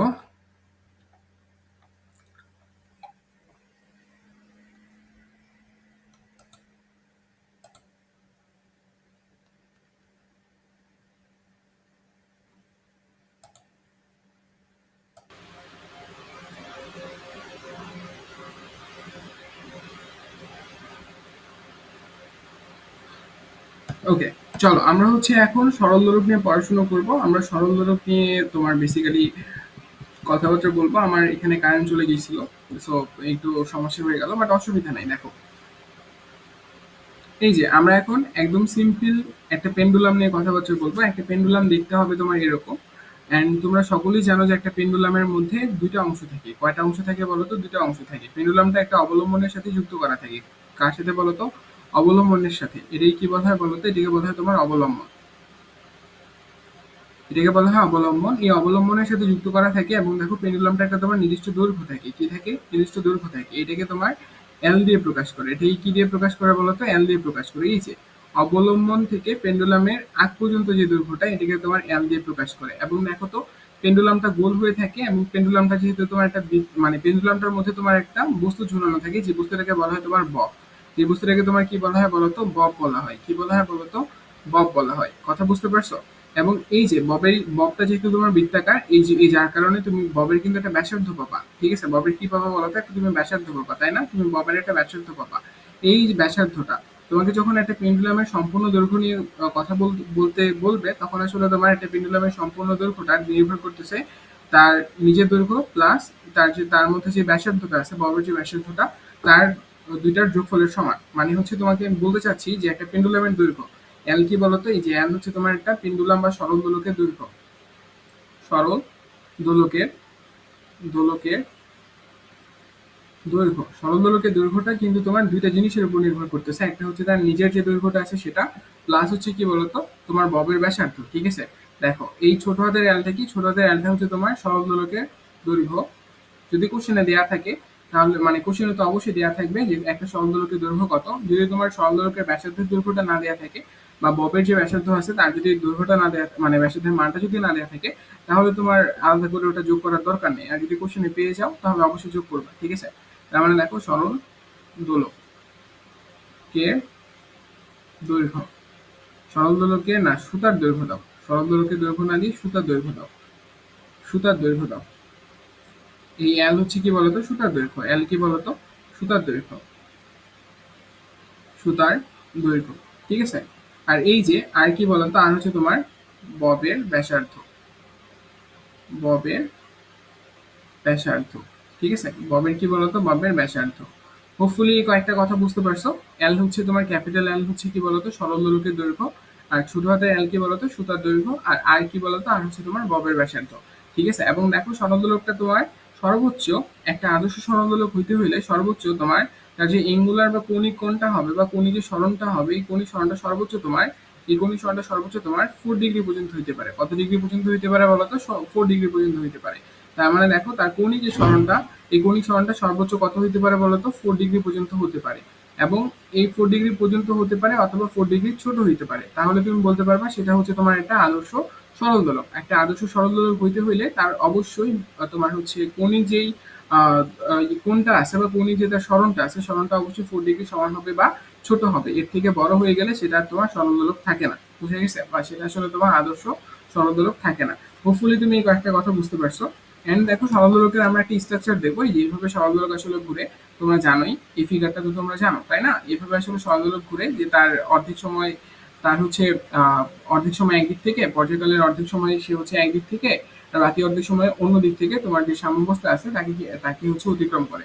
ওকে, এই ব্যাপারগুলো তো তোমরা জানো তাই না, খুব ভালো কথা। চলো একটু আমরা সামনের দিকে যাই, আমরা একটা ফিগার শিখবো। এই ফিগারটা তোমার পরীক্ষার হলে কাজে আসবে, এই জন্য আমরা এই ফিগারটা শিখবো।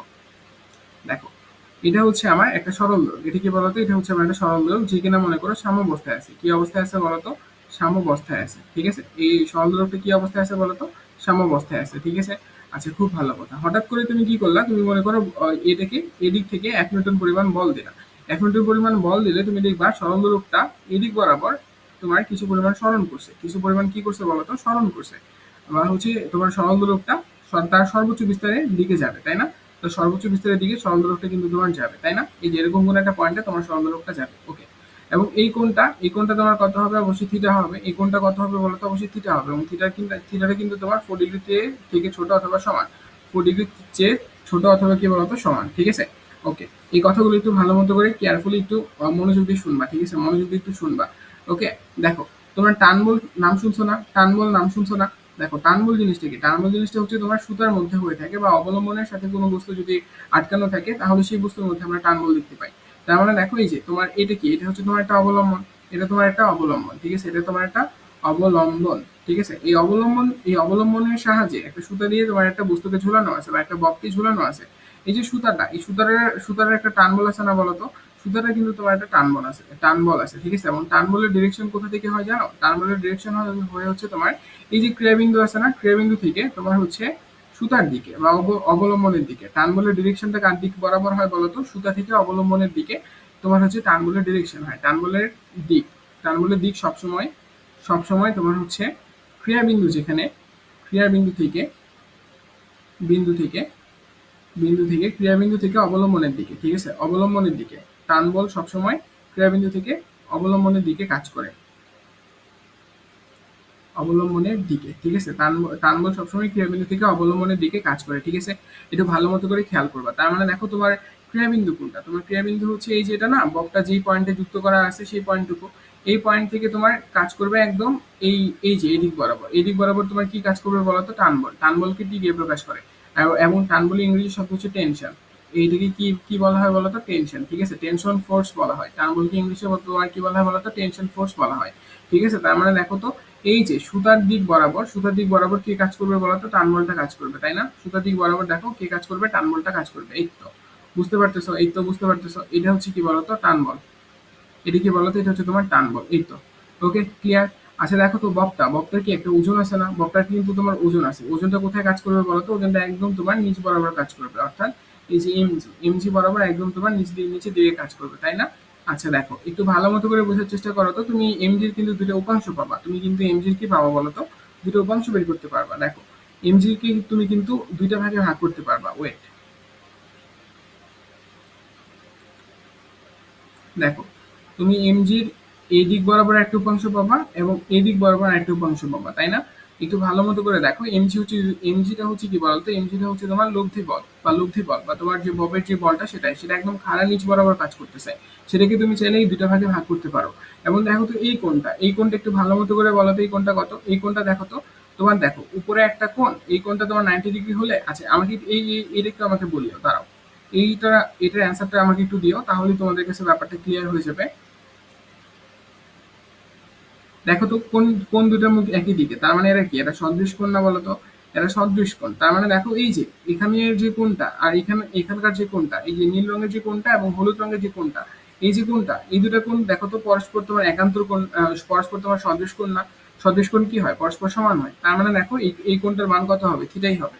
আচ্ছা দেখো, যেহেতু তোমার থিটাটা কার সাথে আছে? তোমার থিটাটা তোমার হচ্ছে, দেখো, এমজির সাথে আছে। এমজি মানে কি? এমজি মানে তোমার ওজন বল।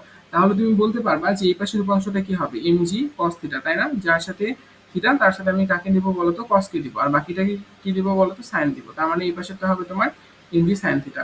এবং দেখো, তোমাদের যদি কেউ কখনো টান বলের মানটা জিজ্ঞেস করে, তাহলে তুমি লিখবা টান বলটা কার সমান হবে বলতো? MG cos theta. এই বলটা সমান হবে, এই বলটা সমান হবে। টান বলটা কার সমান হবে বলতো? MG cos theta. এই বলটা সমান হবে। এবং এবং যার কারণে তোমার টান বলটা এই এমজি কস থিটা বলটাকে কি করে দিবে বলতো? ভ্যানিশ করে দেবে। এবং এমজি সাইন থিটা যে বলটা আছে, এই বলটার কারণে তোমার ববটা এই যে তোমার সাম্যাবস্থার দিকে ফেরত আসবে, সাম্যাবস্থার দিকে ফেরত আসবে। কোন বলটার কারণে বলতো? এমজি সাইন থিটা বলটার কারণে। হোপফুলি এই স্ট্রাকচারটা বা এই যে তোমার ফিগারটা তোমার হোপফুলি তোমাকে মনে রাখতে হবেই। এটার কোনো মাফ নাই। এই ফিগারটা দিয়ে তোমাকে ম্যাথগুলো করতে হবে। অ্যান্ড তুমি ২-৩টা ম্যাথ করতে পারলে না, তোমার আর প্যারা লাগবে না। বুঝতে পারছো? এই জন্য বললাম যে এই ফিগারটা অনেক বেশি গুরুত্বপূর্ণ। এবং দেখো, টান বলের ফর্মুলা কি? টান বলের ফর্মুলা হচ্ছে MG cos theta. MG cos theta.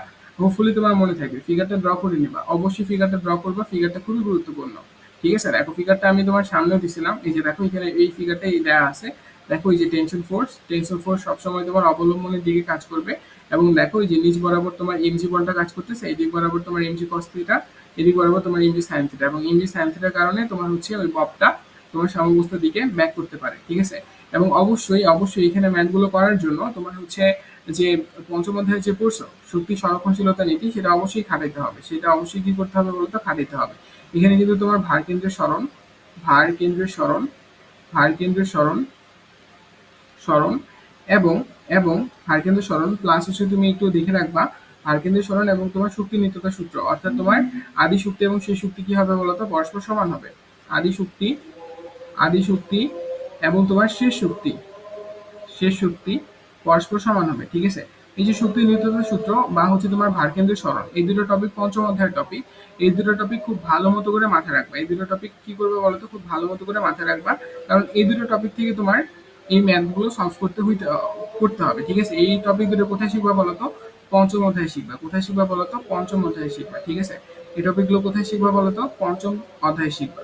Hopefully ব্যাপারগুলো ধরতে পারতেছো। এই টপিকগুলো কোথায় শিখবা বলতো? পঞ্চম অধ্যায়ে শিখবা। তার মানে দেখো, আমরা মোস্ট অফ দা মানে আমাদের মোস্ট মোস্ট যে টপিকগুলো ছিল সেগুলো আমরা মোটামুটি সবগুলো কভার করে ফেলছি। আর তোমাদের যদি এই টপিকটা নিয়ে সমস্যা হয়, আমাকে একটু কমেন্টে জানাবা। আমি নেক্সট ডে একটা সুন্দর ভিডিও করব, 10 থেকে 15 মিনিটের মতো। সেখানে আমি তোমাকে এই পেন্ডুলামের যে এই ফিগারটা দিয়ে যে ম্যাথগুলো আছে সেগুলো দেখাই দিব। প্লাস হচ্ছে আমি তোমাকে এই জিনিসগুলো দেখাই দিব। সরি, ভোর হয়ে গেছে, সো আজান দিচ্ছে। তোমরা একটু আজানটা শুনতে পারো, অসুবিধা নাই। তোমাদের ব্যাকগ্রাউন্ডে যদি আজানটা বাজে, সো সেটা শুনতে পারো। আহ, আর আমরা হচ্ছে সামনের দিকে আগাই। আমরা হচ্ছে এখন আমাদের লাস্ট দুটো টপিক বাকি আছে, একটা পাহাড়ের উচ্চতা নির্ণয়, প্লাস সময় নির্ণয়, এবং লাস্টলি হচ্ছে আমাদের শক্তিটা। ঠিক আছে? সো আমরা আলটিমেটলি এই দুটো করবো। এই দুটো ম্যাথ মানে এই দুটো টপিক করলে আমাদের চ্যাপ্টারটা খুব সুন্দর মতো করে শেষ হয়ে যাবে। বাট এই টপিকটা যদি তোমরা না বুঝে থাকো যে এইটা ভারকেন্দ্র স্মরণ বা আদি শক্তি এবং সেই শক্তি সমান হবে, এই যে তোমার শক্তি নিত্যতা সূত্র বা ভারকেন্দ্র স্মরণের যে তোমার কনসেপ্টটা, এই দুটো কনসেপ্টে যদি তোমাদের সমস্যা থাকে, আমাকে অবশ্যই জানাবা। অ্যান্ড অলসো আমাকে এটাও জানাবা যে তোমরা পেন্ডুলামের ম্যাথগুলো পারতেছো কিনা। যদি না পারো, আমি সেগুলো নিয়ে তোমাদেরকে ম্যাথের ভিডিও দেওয়ার চেষ্টা করবো। ওকে? ঠিক আছে? চলো সামনের দিকে আগে। দেখো আমাদের এখন লাস্ট এবং মোস্ট ইম্পর্টেন্ট টপিকটা নিয়ে আমরা এখন পড়াশোনা করবো, যেটা হচ্ছে তোমার পাহাড়ের উচ্চতা নির্ণয়। যেটা কি বলতো, যেটা হচ্ছে তোমার পাহাড়ের উচ্চতা নির্ণয়। দেখো আমরা পর্যায়কাল ব্যবহার করি কি করতে পারি বলতো, পাহাড়ের উচ্চতা নির্ণয় করতে পারি। কি করতে পারি বলতো, পাহাড়ের উচ্চতা নির্ণয় করতে পারি। ঠিক আছে, ওকে, একটু ভালো মতো করে খেয়াল করবা, একটু ভালো মতো করে খেয়াল করবা। দেখো এটা হচ্ছে তোমার একটা পাহাড়, ঠিক আছে, এটা কি বলতো, এটা হচ্ছে তোমার একটা পাহাড়। ঠিক আছে, মনে করো তুমি পাহাড়ের নিচে আছো, তুমি পাহাড়ের নিচে দাঁড়ায় আছো এবং তোমার হাতে মনে করো একটা পেন্ডুলাম আছে। তুমি পেন্ডুলামটা দিয়ে তুমি প্রথমে পাহাড়ের নিচে থাকা অবস্থায় তুমি হচ্ছে পর্যায়কাল পরিমাপ করবা। তারপরে তুমি পাহাড়ের চূড়ায় যাবা, চূড়ায় গিয়ে তুমি এখানে পেন্ডুলামটা দিয়ে কি করবো, ওই একই পেন্ডুলাম দিয়ে তুমি হচ্ছে পর্যায়কাল পরিমাপ করবা। দেখবা এখানে তোমার পর্যায়কাল কিছু পরিমাণ কমে গেছে। পর্যায়কাল কি হবে বলতো, কিছু পরিমাণ কমে গেছে, এবং এই পর্যায়কালের পার্থক্যটাকে ব্যবহার করে তুমি এই পাহাড়ের উচ্চতাটা বের করতে পারবা। ঠিক আছে, এই পাহাড়ের উচ্চতাটা তুমি কি করতে পারবা বলতো, বের করতে পারবা। ঠিক আছে, তো চলো আমরা হিসাবটা শুরু করে ফেলি। দেখো দেখো একটু ভালো মতো করে খেয়াল করবা। দেখো আমরা হচ্ছে তোমার অভিকর্ষ ত্বরণটা একটু হিসাব করার চেষ্টা করি। দেখো আমরা যদি ভূপৃষ্ঠে অভিকর্ষ ত্বরণটা হিসাব করি, এটা হচ্ছে তোমার পৃষ্ঠ। ঠিক আছে, এটা কি বলতো, এটা হচ্ছে তোমার পৃষ্ঠ। এটা কি বলতো, এটা তোমার হচ্ছে চূড়া। এটা কি বলতো, এটা পাহাড়ের চূড়া। আর এই জিনিসটা হচ্ছে তোমার পাহাড়। ঠিক আছে, এই জিনিসটা কি বলতো, এই জিনিসটা হচ্ছে তোমার পাহাড়। ওকে, আচ্ছা, খুব ভালো কথা। এখন দেখো আমরা প্রথমে তোমার পৃষ্ঠে পৃষ্ঠে তোমার অভিকর্ষ ত্বরণটা মাপার চেষ্টা করি। পৃষ্ঠে অভিকর্ষ ত্বরণটা কত হবে বলতো, GM divided by r square. দেখো মহাকর্ষ এবং অভিকর্ষ চ্যাপ্টারে আমি পড়াইছি, আমার প্লেলিস্ট অলরেডি আছে, তোমরা চাইলে দেখে ফেলতে পারো। আমি আই বাটনে দিয়ে রাখবো বা হচ্ছে তোমাদের সাজেশনে দিয়ে রাখবো, অথবা তোমরা এখন স্ক্রিনে দেখতে পাচ্ছ। দেখো এটা হচ্ছে তোমার পৃষ্ঠের সমীকরণ। কার সমীকরণ বলতো, অভিকর্ষ ত্বরণের সমীকরণ। আচ্ছা বলতো ওই চূড়ার মধ্যে অভিকর্ষ ত্বরণটা কত হবে, চূড়ার মধ্যে অভিকর্ষ ত্বরণটা কত হবে, দাঁড়াও, চূড়ার মধ্যে অভিকর্ষ ত্বরণটা কত হবে বলো।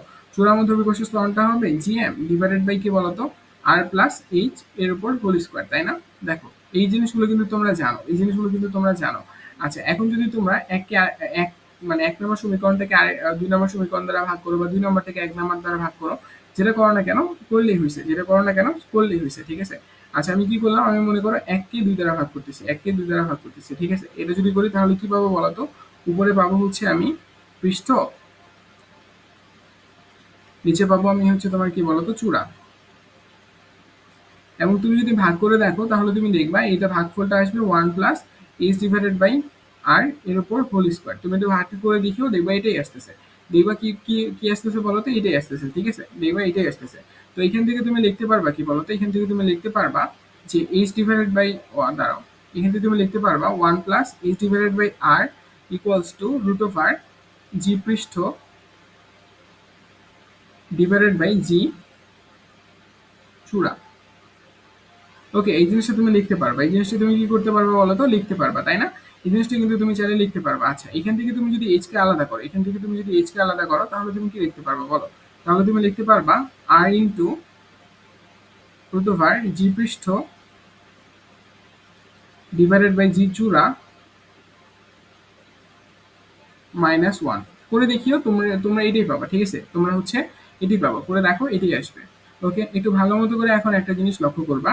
দেখো আমরা জানি পর্যায়কাল সমান সমান কি বলতো, 2 পাই √r L ডিভাইডেড বাই জি, তাই না? এটা কিন্তু আমরা জানি। এখানে L কি, L হচ্ছে তোমার ওই যে সরল গোলকের দৈর্ঘ্য। ঠিক আছে, আর জি কি, জি হচ্ছে অভিকর্ষ ত্বরণ। তার মানে দেখো তুমি বলতে পারবা যে তোমার পর্যায়কালের সাথে অভিকর্ষ ত্বরণের সম্পর্ক কি বলতো, ব্যস্তানুপাতিক। কি বলতো, ব্যস্তানুপাতিক। ঠিক আছে, পর্যায়কালের সাথে তোমার অভিকর্ষ ত্বরণের সম্পর্ক কি, ব্যস্তানুপাতিক না? দেখো পর্যায়কালের সাথে তোমার অভিকর্ষ ত্বরণের সম্পর্ক হচ্ছে ব্যস্তানুপাতিক। কি বলতো, ব্যস্তানুপাতিক। তার মানে দেখো এখান থেকে তুমি বলতে পারবা যে টি পৃষ্ঠ ডিভাইডেড বাই টি চূড়া, এটা কি হবে, এরা পরস্পর উল্টা হবে। দেখো এরা পরস্পর উল্টা হবে, উপরে তুমি পাবা চূড়া, নিচে পাবা তুমি কি বলতো পৃষ্ঠ, তাই না? দেখো এটা আমি কিভাবে লিখলাম, কণাকণি। ব্যস্তানুপাতিক সম্পর্ক হলে অনুপাতটা কণাকণি হয়ে যায়, ব্যস্তানুপাতিক সম্পর্ক হলে অনুপাতটা কণাকণি হয়ে যায়। দেখো অনুপাতটা কণাকণি হয়ে গেছে। তার মানে দেখো এখান থেকে তুমি কি করতে পারবা বলতো, এখান থেকে তুমি লিখতে পারবা আর ইন্টু এখানে তোমার কি হবে জানো, এখানে তোমার হবে দেখো রুট ওভারটা উঠে যাবে, এবং তুমি লিখতে পারবা কি বলতো, √r উপরে আসছে জি পৃষ্ঠ, তার মানে এই জায়গায় আসবে তোমার জি টি চূড়া। ঠিক আছে, উপরে চলে আসবে টি চূড়া, আর নিচে কি আসবে বলতো, নিচে আসবে তোমার হচ্ছে টি পৃষ্ঠ -1 এইচ ইকুয়ালস টু এটা। দেখো তুমি এটা এটা হচ্ছে কি কি পাবা বলতো, ফর্মুলাটা পাবা। এই ফর্মুলাটা তুমি কিন্তু বের করতে পারবা। ঠিক আছে, এই ফর্মুলাটা তুমি কি করতে পারবে বলো তো, বের করতে পারবে। এই ফর্মুলাটা মুখস্থ, এবং এই ফর্মুলা দিয়ে ম্যাথ করতে হবে, এবং মোস্ট অফ দ্য ম্যাথ তুমি এটাই পাবা, ঠিক আছে? মোস্ট অফ দ্য টাইম তুমি এই ম্যাথটাই পাবা, ঠিক আছে? মানে পুরো একটা গ নাম্বার ম্যাথ বা পুরো একটা ঘ নাম্বার ম্যাথ তুমি এটাই পাবা, ঠিক আছে? সো বি কেয়ারফুল, এই ম্যাথটা কখনোই ভুলবা না, এই ফর্মুলাটা কখনোই ভুলবা না। অ্যান্ড এই ফর্মুলাটা একটু ভালো মতো করে ইউটিলাইজ করার চেষ্টা করবা। যারা বুঝো না তারা জাস্ট ফর্মুলাটা মুখস্থ করবা, ঠিক আছে? দেখো এখানে সবকিছু বলে দেওয়া আছে। আচ্ছা, এখানে আরো কয়েকটা জিনিস একটু এক্সপ্লেন করে দিই। আর জিনিসটা কি ভাইয়া? আর জিনিসটা হচ্ছে তোমার পৃথিবীর ব্যাসার্ধ, এবং পৃথিবীর ব্যাসার্ধের মান কত বলো তো? পৃথিবীর ব্যাসার্ধ, এটি কি বলতো? পৃথিবীর ব্যাসার্ধ, ঠিক আছে? আর কি বলতো? আর হচ্ছে তোমার পৃথিবীর ব্যাসার্ধ, এবং পৃথিবীর ব্যাসার্ধের মান হচ্ছে ৬,৪০০ কিলোমিটার, তাই না? ৬,৪০০ কিলোমিটার, ওকে। এম কি? এম হচ্ছে তোমার পৃথিবীর ভর। আর জি কি? জি হচ্ছে তোমার মহাকর্ষীয় ধ্রুবক। এই জিনিসগুলো তো তোমাদের জানা উচিত, ঠিক আছে? আচ্ছা দেখো, এইচ কি? এইচ হচ্ছে ভাইয়া তোমার উচ্চতা, এবং টি চূড়া মানে হচ্ছে তোমার পর্যায়কালটা টি চূড়ার উপরে গিয়ে মাপবা, দেন হচ্ছে তুমি পর্যায়কালটা পৃষ্ঠের মধ্যে মাপবা। এটাকে তুমি যদি -1 করো এবং ৮ দ্বারা গুণ করে দাও, তাহলে তুমি পাহাড়ের উচ্চতাটা বের করতে পারবা। অ্যান্ড এই ম্যাথ কিন্তু তুমি বারবার বলে দিচ্ছি, এই ম্যাথ কিন্তু তোমার পরীক্ষায় আসবে, এবং যে কোনো একটা বোর্ডের মধ্যে অলরেডি চলে আসছে। সুতরাং একটু ভালো মতো করে ব্যাপারটাকে হ্যান্ডেল করবা। আচ্ছা, এখানে দেখো সময় কমে যাওয়ার হিসাব কিছু আছে। এই সময় নির্ণয়টা আমি ফর্মুলাগুলো একটু বুঝিয়ে দিই। সময় নির্ণয়, দেখো এই জিনিসটা খুবই গুরুত্বপূর্ণ, এখান থেকেও কিন্তু ম্যাথ দেয়, বুঝছো? এই টপিকটার সাথে এই পাদদেশের চূড়ার যে টপিকটা আছে, বা এই যে তোমার ইয়া যে কি বলে পাহাড়ের উচ্চতা নির্ণয় সংক্রান্ত যে টপিকটা আছে, এটার সাথে ম্যাচ আপ করে কোশ্চেন করে, বুঝে গেছে? এই জন্য একটু ভালো মতো করে খেয়াল করবা। এই জন্য একটু কি করবা বলো তো, ভালো মতো করে খেয়াল করবা। দেখো আমরা কি জানি? আমরা জানি একদিন সমান সমান কত বলো? একদিন সমান সমান কত? একদিন সমান সমান দেখবা ৮৬,৪০০ সেকেন্ড। কত বলো তো? ৮৬,৪০০ সেকেন্ড। এই ব্যাপারগুলো কিন্তু না বুঝলে এখন বিপদ, ঠিক আছে? একদিন সমান সমান কত বলো তো? ৮৬,৪০০ সেকেন্ড, ঠিক আছে? এখন দেখো এই হিসাবটা, সময় নির্ণয় হিসাবটা, এটা মূলত তোমার দোলনকালের হিসাব। কার হিসাব বলো তো? দোলনকাল বা পর্যায়কালের হিসাব, ঠিক আছে? দোলনকাল অথবা পর্যায়কালের হিসাব। কার হিসাব বলো তো? দোলনকাল অথবা পর্যায়কালের হিসাব, ঠিক আছে? এই পর্যায়কালের হিসাব তুমি দুইভাবে করতে পারো। এক হচ্ছে তোমার এই তোমার পর্যায়কালটা ধীরে ধীরে হইতে পারে, অথবা অথবা অর্থাৎ তুমি দিতে পারো ধীরে চলার ক্ষেত্রে ক্ষেত্রে অথবা তোমার হইতে পারে দ্রুত চলার ক্ষেত্রে, ঠিক আছে? দ্রুত চলার ক্ষেত্রে, দ্রুত দ্রুত চলার ক্ষেত্রে, ঠিক আছে? এই হিসাবটা তোমার দুই রকম ভাবে হইতে পারে, একটা তোমার ধীরে চলার ক্ষেত্রে, আর একটা কি বলতো? দ্রুত চলার ক্ষেত্রে। তো আমরা চলো দুইটা দেখার চেষ্টা করব, ঠিক আছে? আমরা দুইটা দেখার চেষ্টা করব। দেখো প্রথমে আমরা দেখব ধীরে চলার ক্ষেত্রে। ধীরে চলার ক্ষেত্রে দেখো, তোমাকে যদি বলা হয় দিনে দিনে কতক্ষণ ধীরে চলবে, দিনে মনে করো তোমাকে বলা হলো যে এন সময় পরিমাণ, বা এন সময় সেকেন্ড পরিমাণ ধীরে চলে, পরিমাণ ধীরে চলে, তখন তোমার পর্যায়কালের ফর্মুলাটা কি হবে জানো? পর্যায়কালের ফর্মুলাটা হবে, দেখো দিনে বলছে না, তার মানে হবে ৮৬,৪০০ ইন্টু ২ ডিভাইডেড বাই হচ্ছে ৮৬,৪০০ মাইনাস ওই এন সেকেন্ড, বুঝছো? এটা আসবে কিন্তু তোমার সেকেন্ডে। এটা পর্যায়কাল বের করার ফর্মুলা, এটা পর্যায়কাল বের করার ফর্মুলা যদি তোমাকে দিনে বলে। এখন তোমাকে যদি দিনে না বলে ঘন্টায় বলে, ঘন্টায় যদি বলে এন সেকেন্ড পরিমাণ তোমার সময় কমে, ঘন্টায় যদি তোমাকে বলে এন সেকেন্ড পরিমাণ সময় কমে, এন সেকেন্ড পরিমাণ সময় কমে, তখন তোমার ফর্মুলাটি কি হবে জানো? ঘন্টায়। ঘন্টায় মানে ১ ঘন্টা সমান ৩৬০০ সেকেন্ড।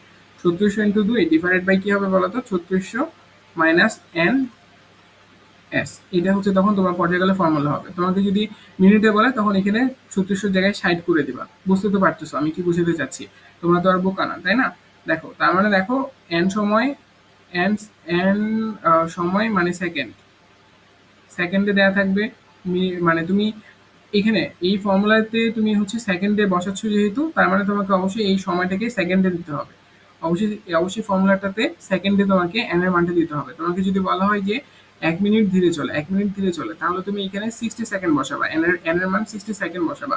কারণ তোমার ফর্মুলা পুরাটাই সেকেন্ডে, তোমার ফর্মুলাটা পুরাটা কিসে বলতো? সেকেন্ডে। এবং ঘন্টা যদি বলে এন সেকেন্ড ধীরে চলে, তাহলে দেখো এখানে তুমি ৩৬০০ সেকেন্ডের সাথে ৩৬০০ থেকে এন মাইনাস করবা, নিচে এই জিনিসটা করবা, এখানে এন এর মানটা জাস্ট বসাই দিবা, তাহলে পর্যায়কালটা বের করে ফেলতে পারবা। কথা বুঝে গেছে না? কথা বুঝে গেছে না? দিন বলুক মাস বলুক যেটাই বলুক না কেন, হিসাব করে জাস্ট বসাবা, তাহলেই হবে। ওকে, ধীরে চলার ক্ষেত্রে এটা হচ্ছে পর্যায়কাল বের করার ফর্মুলা। প্রুফটা দেখাইলাম না, প্রুফটা বইয়ের মধ্যে আছে, তোমরা নিজেরাই দেখে বুঝতে পারবা, অসুবিধা হওয়ার কথা না। আচ্ছা, এবার দ্রুত চলার ক্ষেত্রেটা দেখো। দ্রুত চলার ক্ষেত্রে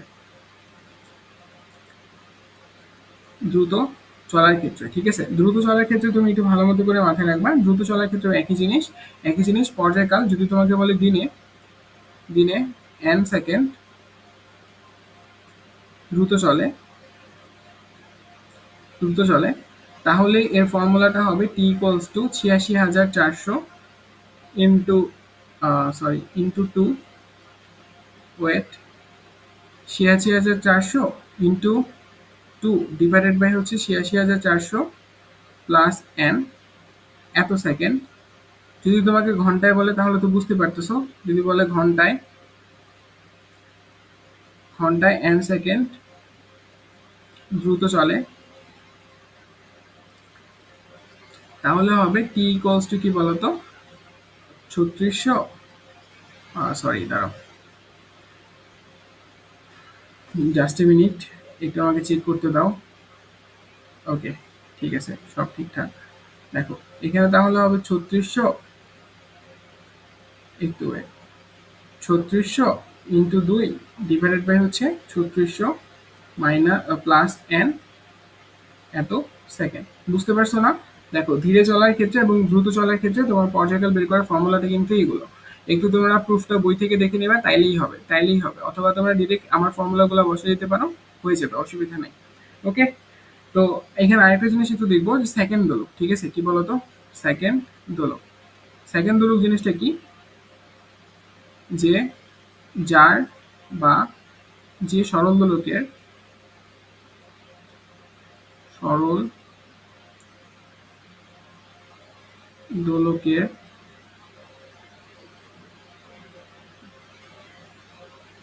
দোলনকাল 2 সেকেন্ড তাকে সেকেন্ড দোলক বলে। সেকেন্ড দোলক বলে, ঠিক আছে? যে বা যার বা যে সরল দোলকের লেখো, যে সরল দোলকের দোলনকাল বা পর্যায়কাল 2 সেকেন্ড তাকে হচ্ছে তোমার সেকেন্ড দোলক বলে। কথাটা মনে রাখলেই হবে। এটা থেকে তোমার সামটাইমস ম্যাথের মধ্যে বলে দেওয়া থাকে তো সেকেন্ড দোলক, তখন হচ্ছে তোমার স্টুডেন্টরা অনেক প্যারা খেয়ে বসে, যার কারণে আমি তোমাকে বলে দিলাম, ঠিক আছে? ওকে, চলো এবার হচ্ছে আমরা লাস্ট টপিক গতি, ঠিক আছে? আমরা হচ্ছে শক্তি, এই শক্তি নিয়ে আমরা এখন কথাবার্তা বলবো। লাস্ট টপিক আমাদের এই সরল দোলকের শক্তি, ঠিক আছে? সরল দোলকের শক্তি টপিকটা খুবই গুরুত্বপূর্ণ। এখান থেকে তোমার খুব কম সিকিউ এসেছিল, বা এই টপিক থেকে তোমার খুব একটা সিকিউ করে না, বাট এমসিকিউতে তো পাবাই, অ্যান্ড মাস্ট বি এই টপিকটা স্কিপ করার দরকার নেই। শক্তি দেখো তুমি খুব ইজি বুঝতে পারবা, কোনো ব্যাপার না। দেখো প্রথমে আমরা পড়বো সরল দোলকের গতিশক্তি। দেখো গতিশক্তি একদমই ইজি জিনিস। দেখো গতিশক্তি বের করার ফর্মুলা কি? গতিশক্তি দেখো ইকে সমান সমান আমরা কি জানি বলতো, half into m into V square, তাই না? এটা হচ্ছে আমার গতিশক্তি বের করার ফর্মুলা। আচ্ছা, সরল দোলকের বেগের ফর্মুলা কি? একটু আগে পড়ে আসছো, omega into a square minus x square, এই যে এটা।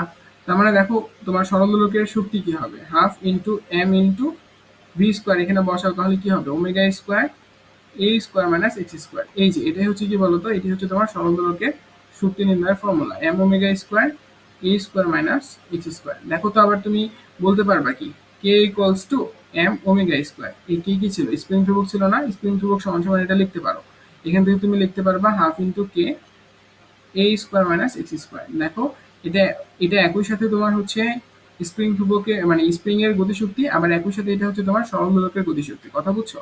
এই জন্যই বলছিলাম যে স্প্রিং আর সরল দোলক একই জিনিস, এবং স্প্রিং এবং তোমার পর্যাবৃত্ত গতি, স্প্রিং এর যে গতিটা সেটাকে আমরা বলি পর্যাবৃত্ত গতি। বুঝতে পারছো? নিচেরটা দেখো স্প্রিং এর নিচেরটা হচ্ছে তোমার স্প্রিং এর ইকে বা গতিশক্তি, আর উপরেরটা হচ্ছে তোমার সরল দোলকের। একই জিনিস কিন্তু সরল দোলকের, ঠিক আছে? জিনিসটা কিন্তু সেম। ওকে, জিনিসটা কিন্তু তোমার সেম। দেখো গতিশক্তি আমাদের শেষ। ওকে, এরপরে চলো সামনের দিকে আগাই। দেখো বিভব শক্তি। দেখো তোমরা ছোটবেলায় থেকেই জেনে আসো যে হচ্ছে একটি স্প্রিং এর বিভব শক্তির ফর্মুলা কি বলতো? একটি স্প্রিং এর মধ্যে সঞ্চিত শক্তির ফর্মুলা হচ্ছে হাফ কে এক্স স্কোয়ার, তাই না? হাফ কে এক্স স্কোয়ার একটি স্প্রিং এর ভিতরে। এটা কার ফর্মুলা বলতো? স্প্রিং এর। এটা কার বলতো? স্প্রিং এর। এটা তো আমরা জানি, ছোটবেলা থেকেই জানি, স্প্রিং এর মধ্যে সঞ্চিত বিভব শক্তি। স্প্রিং এর বিভব শক্তির ফর্মুলা হচ্ছে হাফ কে এক্স স্কোয়ার, তাই না? এখান থেকে দেখো তো কে সমান সমান কি লিখতে পারবা, এম ওমেগা স্কোয়ার ইন্টু দেখো এক্স স্কোয়ার লিখতে পারবা। এই যে m omega square x square, এটাকে তুমি কি বলতে পারবা বলো তো? এটাকে তুমি বলতে পারবা হচ্ছে সরল দোলকে বিভব শক্তি। দেখছো জিনিসগুলো কত ইজি, বিভব শক্তি, ঠিক আছে, সরল দোলকের বিভব শক্তি। খেয়াল রাখিও স্প্রিং স্প্রিং আর সরল দোলক একই জিনিস, স্প্রিং আর সরল দোলক কি বলতো একই জিনিস, এটা এটা আলাদা কোনো জিনিস না। এই জন্য এটা নিয়ে তোমার আলাদাভাবে পেন খাওয়ার মতো আমি কোনো কিছু দেখতেছি না, ঠিক আছে। স্প্রিং এবং সরল দোলক একই জিনিস, ওকে, কথা বুঝে গেছে। এদের গতিগুলো একই জিনিস, যার কারণে ফর্মুলাগুলোও তাদের একই রকম, বুঝে গেছে। ফর্মুলাগুলো কি বলতো তাদের একই রকম। তাহলে বলতো মোট শক্তি কি হবে, মোট যান্ত্রিক শক্তি কি হবে, মোট যান্ত্রিক শক্তি বলো, মোট যান্ত্রিক শক্তি কি হবে? অতএব তুমি ই সমান সমান লিখতে পারবে ইপি প্লাস ইকে। এই দুটো যোগ করলে তুমি কি পাবা জানো? এই দুটো মান তুমি যদি যোগ করো তাহলে তুমি পাবা হাফ এম ওমেগা স্কোয়ার এ স্কোয়ার। যোগ করে দেখো এটাই আসবে, এটাই আসবে, ঠিক আছে, যোগ করে দেখবা এটাই আসতেছে। তো এটা হচ্ছে তোমার কি বলতো সর্বোচ্চ শক্তি বা তোমার মোট যান্ত্রিক শক্তি, ঠিক আছে, মোট যান্ত্রিক শক্তি। বুঝিও, আমার ফর্মুলাগুলো একটু ভালো মতো করে দেখিও, ভুলে যাইও না আবার, না হলে কিন্তু মারাটা খাবার নিজেই। দেখো সবগুলোকে কিন্তু আমি তোমাকে খুব সুন্দর মতো করে গুছাই দিছি। দেখো গতিশক্তি বের করতে হয় কিভাবে, গতিশক্তির ফর্মুলা কোনটা, সরল দোলকের জন্য কোনটা ইউজ করবা, স্প্রিং এর জন্য কোনটা ইউজ করবা। আবার দেখো বিভব শক্তির ফর্মুলা কোনটা সরল দোলকের জন্য ইউজ করবা এবং কোনটা স্প্রিং এর জন্য ইউজ করবা। মোট যান্ত্রিক শক্তির ফর্মুলা কোনটা। সো সবগুলোই দেখো তোমাদের কাছে ক্লিয়ার হয়ে যাওয়ার কথা। এন্ড দেখো আমরা যদি একটু তোমার আরো কয়েকটা জিনিস দেখি যে কখন তোমার গতিশক্তি সর্বোচ্চ হবে, গতিশক্তি ম্যাক্সিমাম কখন হবে বলো, গতিশক্তি ম্যাক্সিমাম কখন হবে বলো। গতিশক্তি ম্যাক্সিমাম হওয়ার জন্য আমরা জানি গতিশক্তির ফর্মুলা হচ্ছে ই কে সমান সমান হাফ এম ওমেগা স্কোয়ার এ স্কোয়ার মাইনাস এক্স স্কোয়ার। দেখো যখন তোমার এই এ স্কোয়ার মাইনাস এক্স স্কোয়ার এটা যখন তোমার ম্যাক্স হবে, এটা ম্যাক্স মানে কি, এটা ম্যাক্স হওয়া মানে হচ্ছে তোমার এ হবে তখন তোমার এই গতিশক্তিটা সর্বোচ্চ হবে। এটা এ হওয়া মানে কি বলতো, a square minus x square equals to a. তাহলে দেখো তো এখান থেকে আমি কি লিখতে পারবো, এখান থেকে আমি লিখতে পারবো যে তোমার হচ্ছে এখান থেকে কি লেখা যাবে, এখান থেকে তুমি লিখতে পারবা যে x equals to x square equals to কি লিখতে পারবা, এ স্কোয়ার মাইনাস এ, ঠিক আছে, এ স্কোয়ার মাইনাস এ, তাই না? এই জিনিসটা এভাবে লেখা যেতে পারে। তবে এটা তুমি স্কোয়ার হিসেবে চিন্তা করলে বেটার হবে, বুঝতে পারবে সহজে। তাহলে দেখো এক্স স্কোয়ার সমান সমান লিখতে পারবা 0 বা এক্স ইকুয়ালস টু তুমি লিখতে পারবা 0। অর্থাৎ যখন তোমার এই যে এক্সটা 0 মানে কি, যখন তোমার সরল দোলকটা সাম্যাবস্থায় থাকবে তখন তোমার কি হবে বলতো, তখন তোমার হচ্ছে সর্বোচ্চ মানটা তুমি পাবা। কার সর্বোচ্চ মানটা পাবো বলতো, কার সর্বোচ্চ মানটা তুমি পাবো বলতো, তুমি হচ্ছে গতিশক্তির সর্বোচ্চ মানটা পাবা। তার মানে গতিশক্তির সর্বোচ্চ মানটা কত, ইকে ম্যাক্স কত, ইকে ম্যাক্স হচ্ছে তোমার হাফ এম ওমেগা স্কোয়ার এ স্কোয়ার। যখন তোমার এ স্কোয়ার মাইনাস এক্স স্কোয়ার এই মানটা যখন তোমার এ স্কোয়ার হবে তখনই তুমি কি পাবো বলতো, সর্বোচ্চ গতিশক্তিটা পাবা, তাই না? দেখো তো সর্বোচ্চ গতিশক্তি তখন তুমি পাবে এবং তার মান হচ্ছে এ স্কোয়ার, এবং এই বিন্দুটা কোথায় বলতো, সাম্যাবস্থা।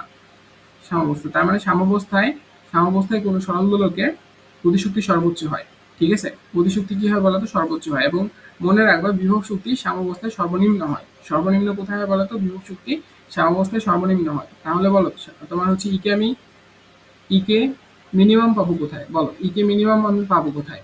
তো ভালো মতো করে খেয়াল করো তো, দেখো আমি আবার লিখতেছি, ইকে সমান সমান আমি কি লিখতে পারবো, হাফ এম ওমেগা স্কোয়ার এ স্কোয়ার মাইনাস এক্স স্কোয়ার। যখন এই যে a square minus x square এই মানটা যখন তোমার 0 হয়ে যাবে তখনই তো তোমার সর্বনিম্ন তুমি গতিশক্তি পাবা। তার মানে এটা কখন 0 হবে, a square minus x square equals to 0। বা তুমি বলতে পারবা এখান থেকে এক্স ইকুয়ালস টু এ। অর্থাৎ দেখো যখন বস্তুটা তোমার সর্বোচ্চ বিস্তারে থাকবে, এটা কি বলতো, বিস্তার মানে সর্বোচ্চ যখন স্মরণে থাকবে বা বিস্তারে থাকবে তখন তোমার গতিশক্তিটা কত হবে বলতো, মিনিমাম হবে। এবং মিনিমাম মানটা কত বলতো, মিনিমাম মানটা হচ্ছে তোমার 0 জুল। অর্থাৎ তোমার গতিশক্তিটা কত হবে বলতো, 0 হবে। তার মানে দেখছো যে তোমার সাম্যাবস্থায় গতিশক্তি সর্বোচ্চ হয় এবং বিস্তারে গতিশক্তি শূন্য হয়। সেম ভাবে বিভবটা যদি একটু দেখো যে তুমি কখন ইপি ম্যাক্স পাবা। দেখো ফর্মুলা কি বলতেছে, ইপি সমান সমান আমরা কি জানি, ইপি সমান সমান আমরা জানি half m omega square x square, তাই না? তার মানে দেখো এক্স স্কোয়ার মানটা যখন তোমার সর্বোচ্চ হবে অর্থাৎ এ স্কোয়ার হবে তখন তুমি এর মানে সর্বোচ্চ মানটা পাবা। এর সর্বোচ্চ মান পাওয়া মানে কি, এক্স স্কোয়ার সমান সমান এ স্কোয়ার, মানে হচ্ছে তোমার এক্স ইকুয়ালস টু এ। যখন তোমার সরণটা বিস্তারে হবে, সরণটা যখন তোমার কোথায় হবে বলতো, বিস্তারে হবে, তখন তুমি হচ্ছে কি পাবা বলতো, সর্বোচ্চ গতিশক্তি পাবা, সর্বোচ্চ তুমি বিভব শক্তি পাবা, সর্বোচ্চ বিভব শক্তি পাবা। এবং দেখো বিস্তারে কিন্তু আমি একটু আগে দেখলাম যে বিস্তারে আমার গতিশক্তিটা আবার সর্বনিম্ন হচ্ছে। তার মানে দেখো তুমি সর্বোচ্চ গতিশক্তিটা মানে বিভব শক্তিটা কোথায় পাচ্ছ বলতো, বিস্তারে পাচ্ছ, এবং এটার মান হবে half m omega square into a square. ঠিক আছে, এটা হচ্ছে আমার সর্বোচ্চ বিভব শক্তি। এটা কি বলতো, এটা হচ্ছে আমার সর্বোচ্চ বিভব শক্তি। আর সর্বনিম্ন বিভব শক্তি কোথায় পাবা, ইপি মিনিমাম। দেখো ইপি সমান সমান তুমি কি লিখতে পারবা, ইপি সমান সমান তুমি লিখতে পারবা half m omega square x square. তার মানে এই এক্স এর ভ্যালুটা যখন তোমার জিরো হবে তখন তুমি সর্বনিম্ন ভ্যালু পাবা। তার মানে এক্স স্কোয়ার ইকুয়ালস টু তুমি লিখতে পারবা জিরো, অতএব এক্স ইকুয়ালস টু তুমি লিখতে পারবা জিরো। মানে হচ্ছে যখন তোমার বিস্তারটা সাম্যাবস্থায় হবে, কোথায় হবে বলতো, যখন তোমার সরণটা সাম্যাবস্থায় হবে, যখন তোমার সরণটা সাম্যাবস্থায় হবে তখন দেখো তো তোমার ইপি বা তোমার যে বিভব শক্তি আছে, বিভব শক্তিটা তুমি পাবা সর্বনিম্ন, এবং যেটা কিনা হবে জিরো জুল, যেটা কিনা হবে জিরো জুল। কোথায় হচ্ছে বলতো, সাম্যাবস্থায় হচ্ছে। তার মানে দেখো গতিশক্তি আমি কোথায় পাচ্ছি, গতিশক্তি গতিশক্তি সর্বোচ্চ পাচ্ছি কোথায় বলো, সর্বোচ্চ পাচ্ছি হচ্ছে আমি সাম্যাবস্থায়, সাম্যাবস্থায়। আর বিভব শক্তি আমি কোথায় পাচ্ছি সর্বোচ্চ বলতো, বিভব শক্তি আমি সর্বোচ্চ পাচ্ছি বিস্তারে, বিস্তারে। এবং দেখো এরা কিন্তু উভয়ই তোমার শক্তি নিত্যতা সূত্র মেনে চলে, এরা কিন্তু উভয়ই তোমার কি করে বলতো, শক্তি নিত্যতা সূত্র মেনে চলে। আমাদের চ্যাপ্টার অফিসিয়ালি শেষ। তোমাদেরকে এখন ম্যাথগুলো করতে হবে একা একটা বসে বসে। আমি ম্যাথের যদি তোমাদের আগে আগে আমি বের করে আনতে পারি ম্যাথের ক্লাসগুলো, সিকিউ সলভের ক্লাসগুলো, তাহলে খুবই ভালো হবে। তোমরা হচ্ছে এই ক্লাসটুকু এতটুকু করলা, করার পর এখন ডিরেক্ট যা তোমরা হচ্ছে সিকিউ সলভ ক্লাসটা দেখতে পারো, তাহলে তোমাদের একদমই কনসেপ্টটা ক্লিয়ার। আর যাদের মনে হবে যে না ভাইয়া আমরা নিজেরা একা একা বসে বসে সিকিউ গুলো প্র্যাকটিস করবো, তারা সেটা করতে পারো। এই জন্য আমি থিওরিটিক্যাল ক্লাসটা আলাদাভাবে নিই, অ্যান্ড দেন হচ্ছে তোমার ওয়ান শট ভাবে সিকিউ অ্যান্ড এমসিকিউ এর প্ল্যান আমি করে রাখছি। যেহেতু আমি একা মানুষ, সো আমার একটু সময় লাগে, বাট আমি বানানোর চেষ্টা করবো। আগে এসিকিউ গুলো আগে আগে তোমার থিওরি গুলো কভার করে ফেলি। সো আমার জন্য তোমরা দোয়া রাখবা, চ্যানেলটার সাথে থাকবা, অ্যান্ড হচ্ছে তোমরা চাইলে আমার ফেসবুক গ্রুপটাতেও যুক্ত হয়ে যেতে পারো।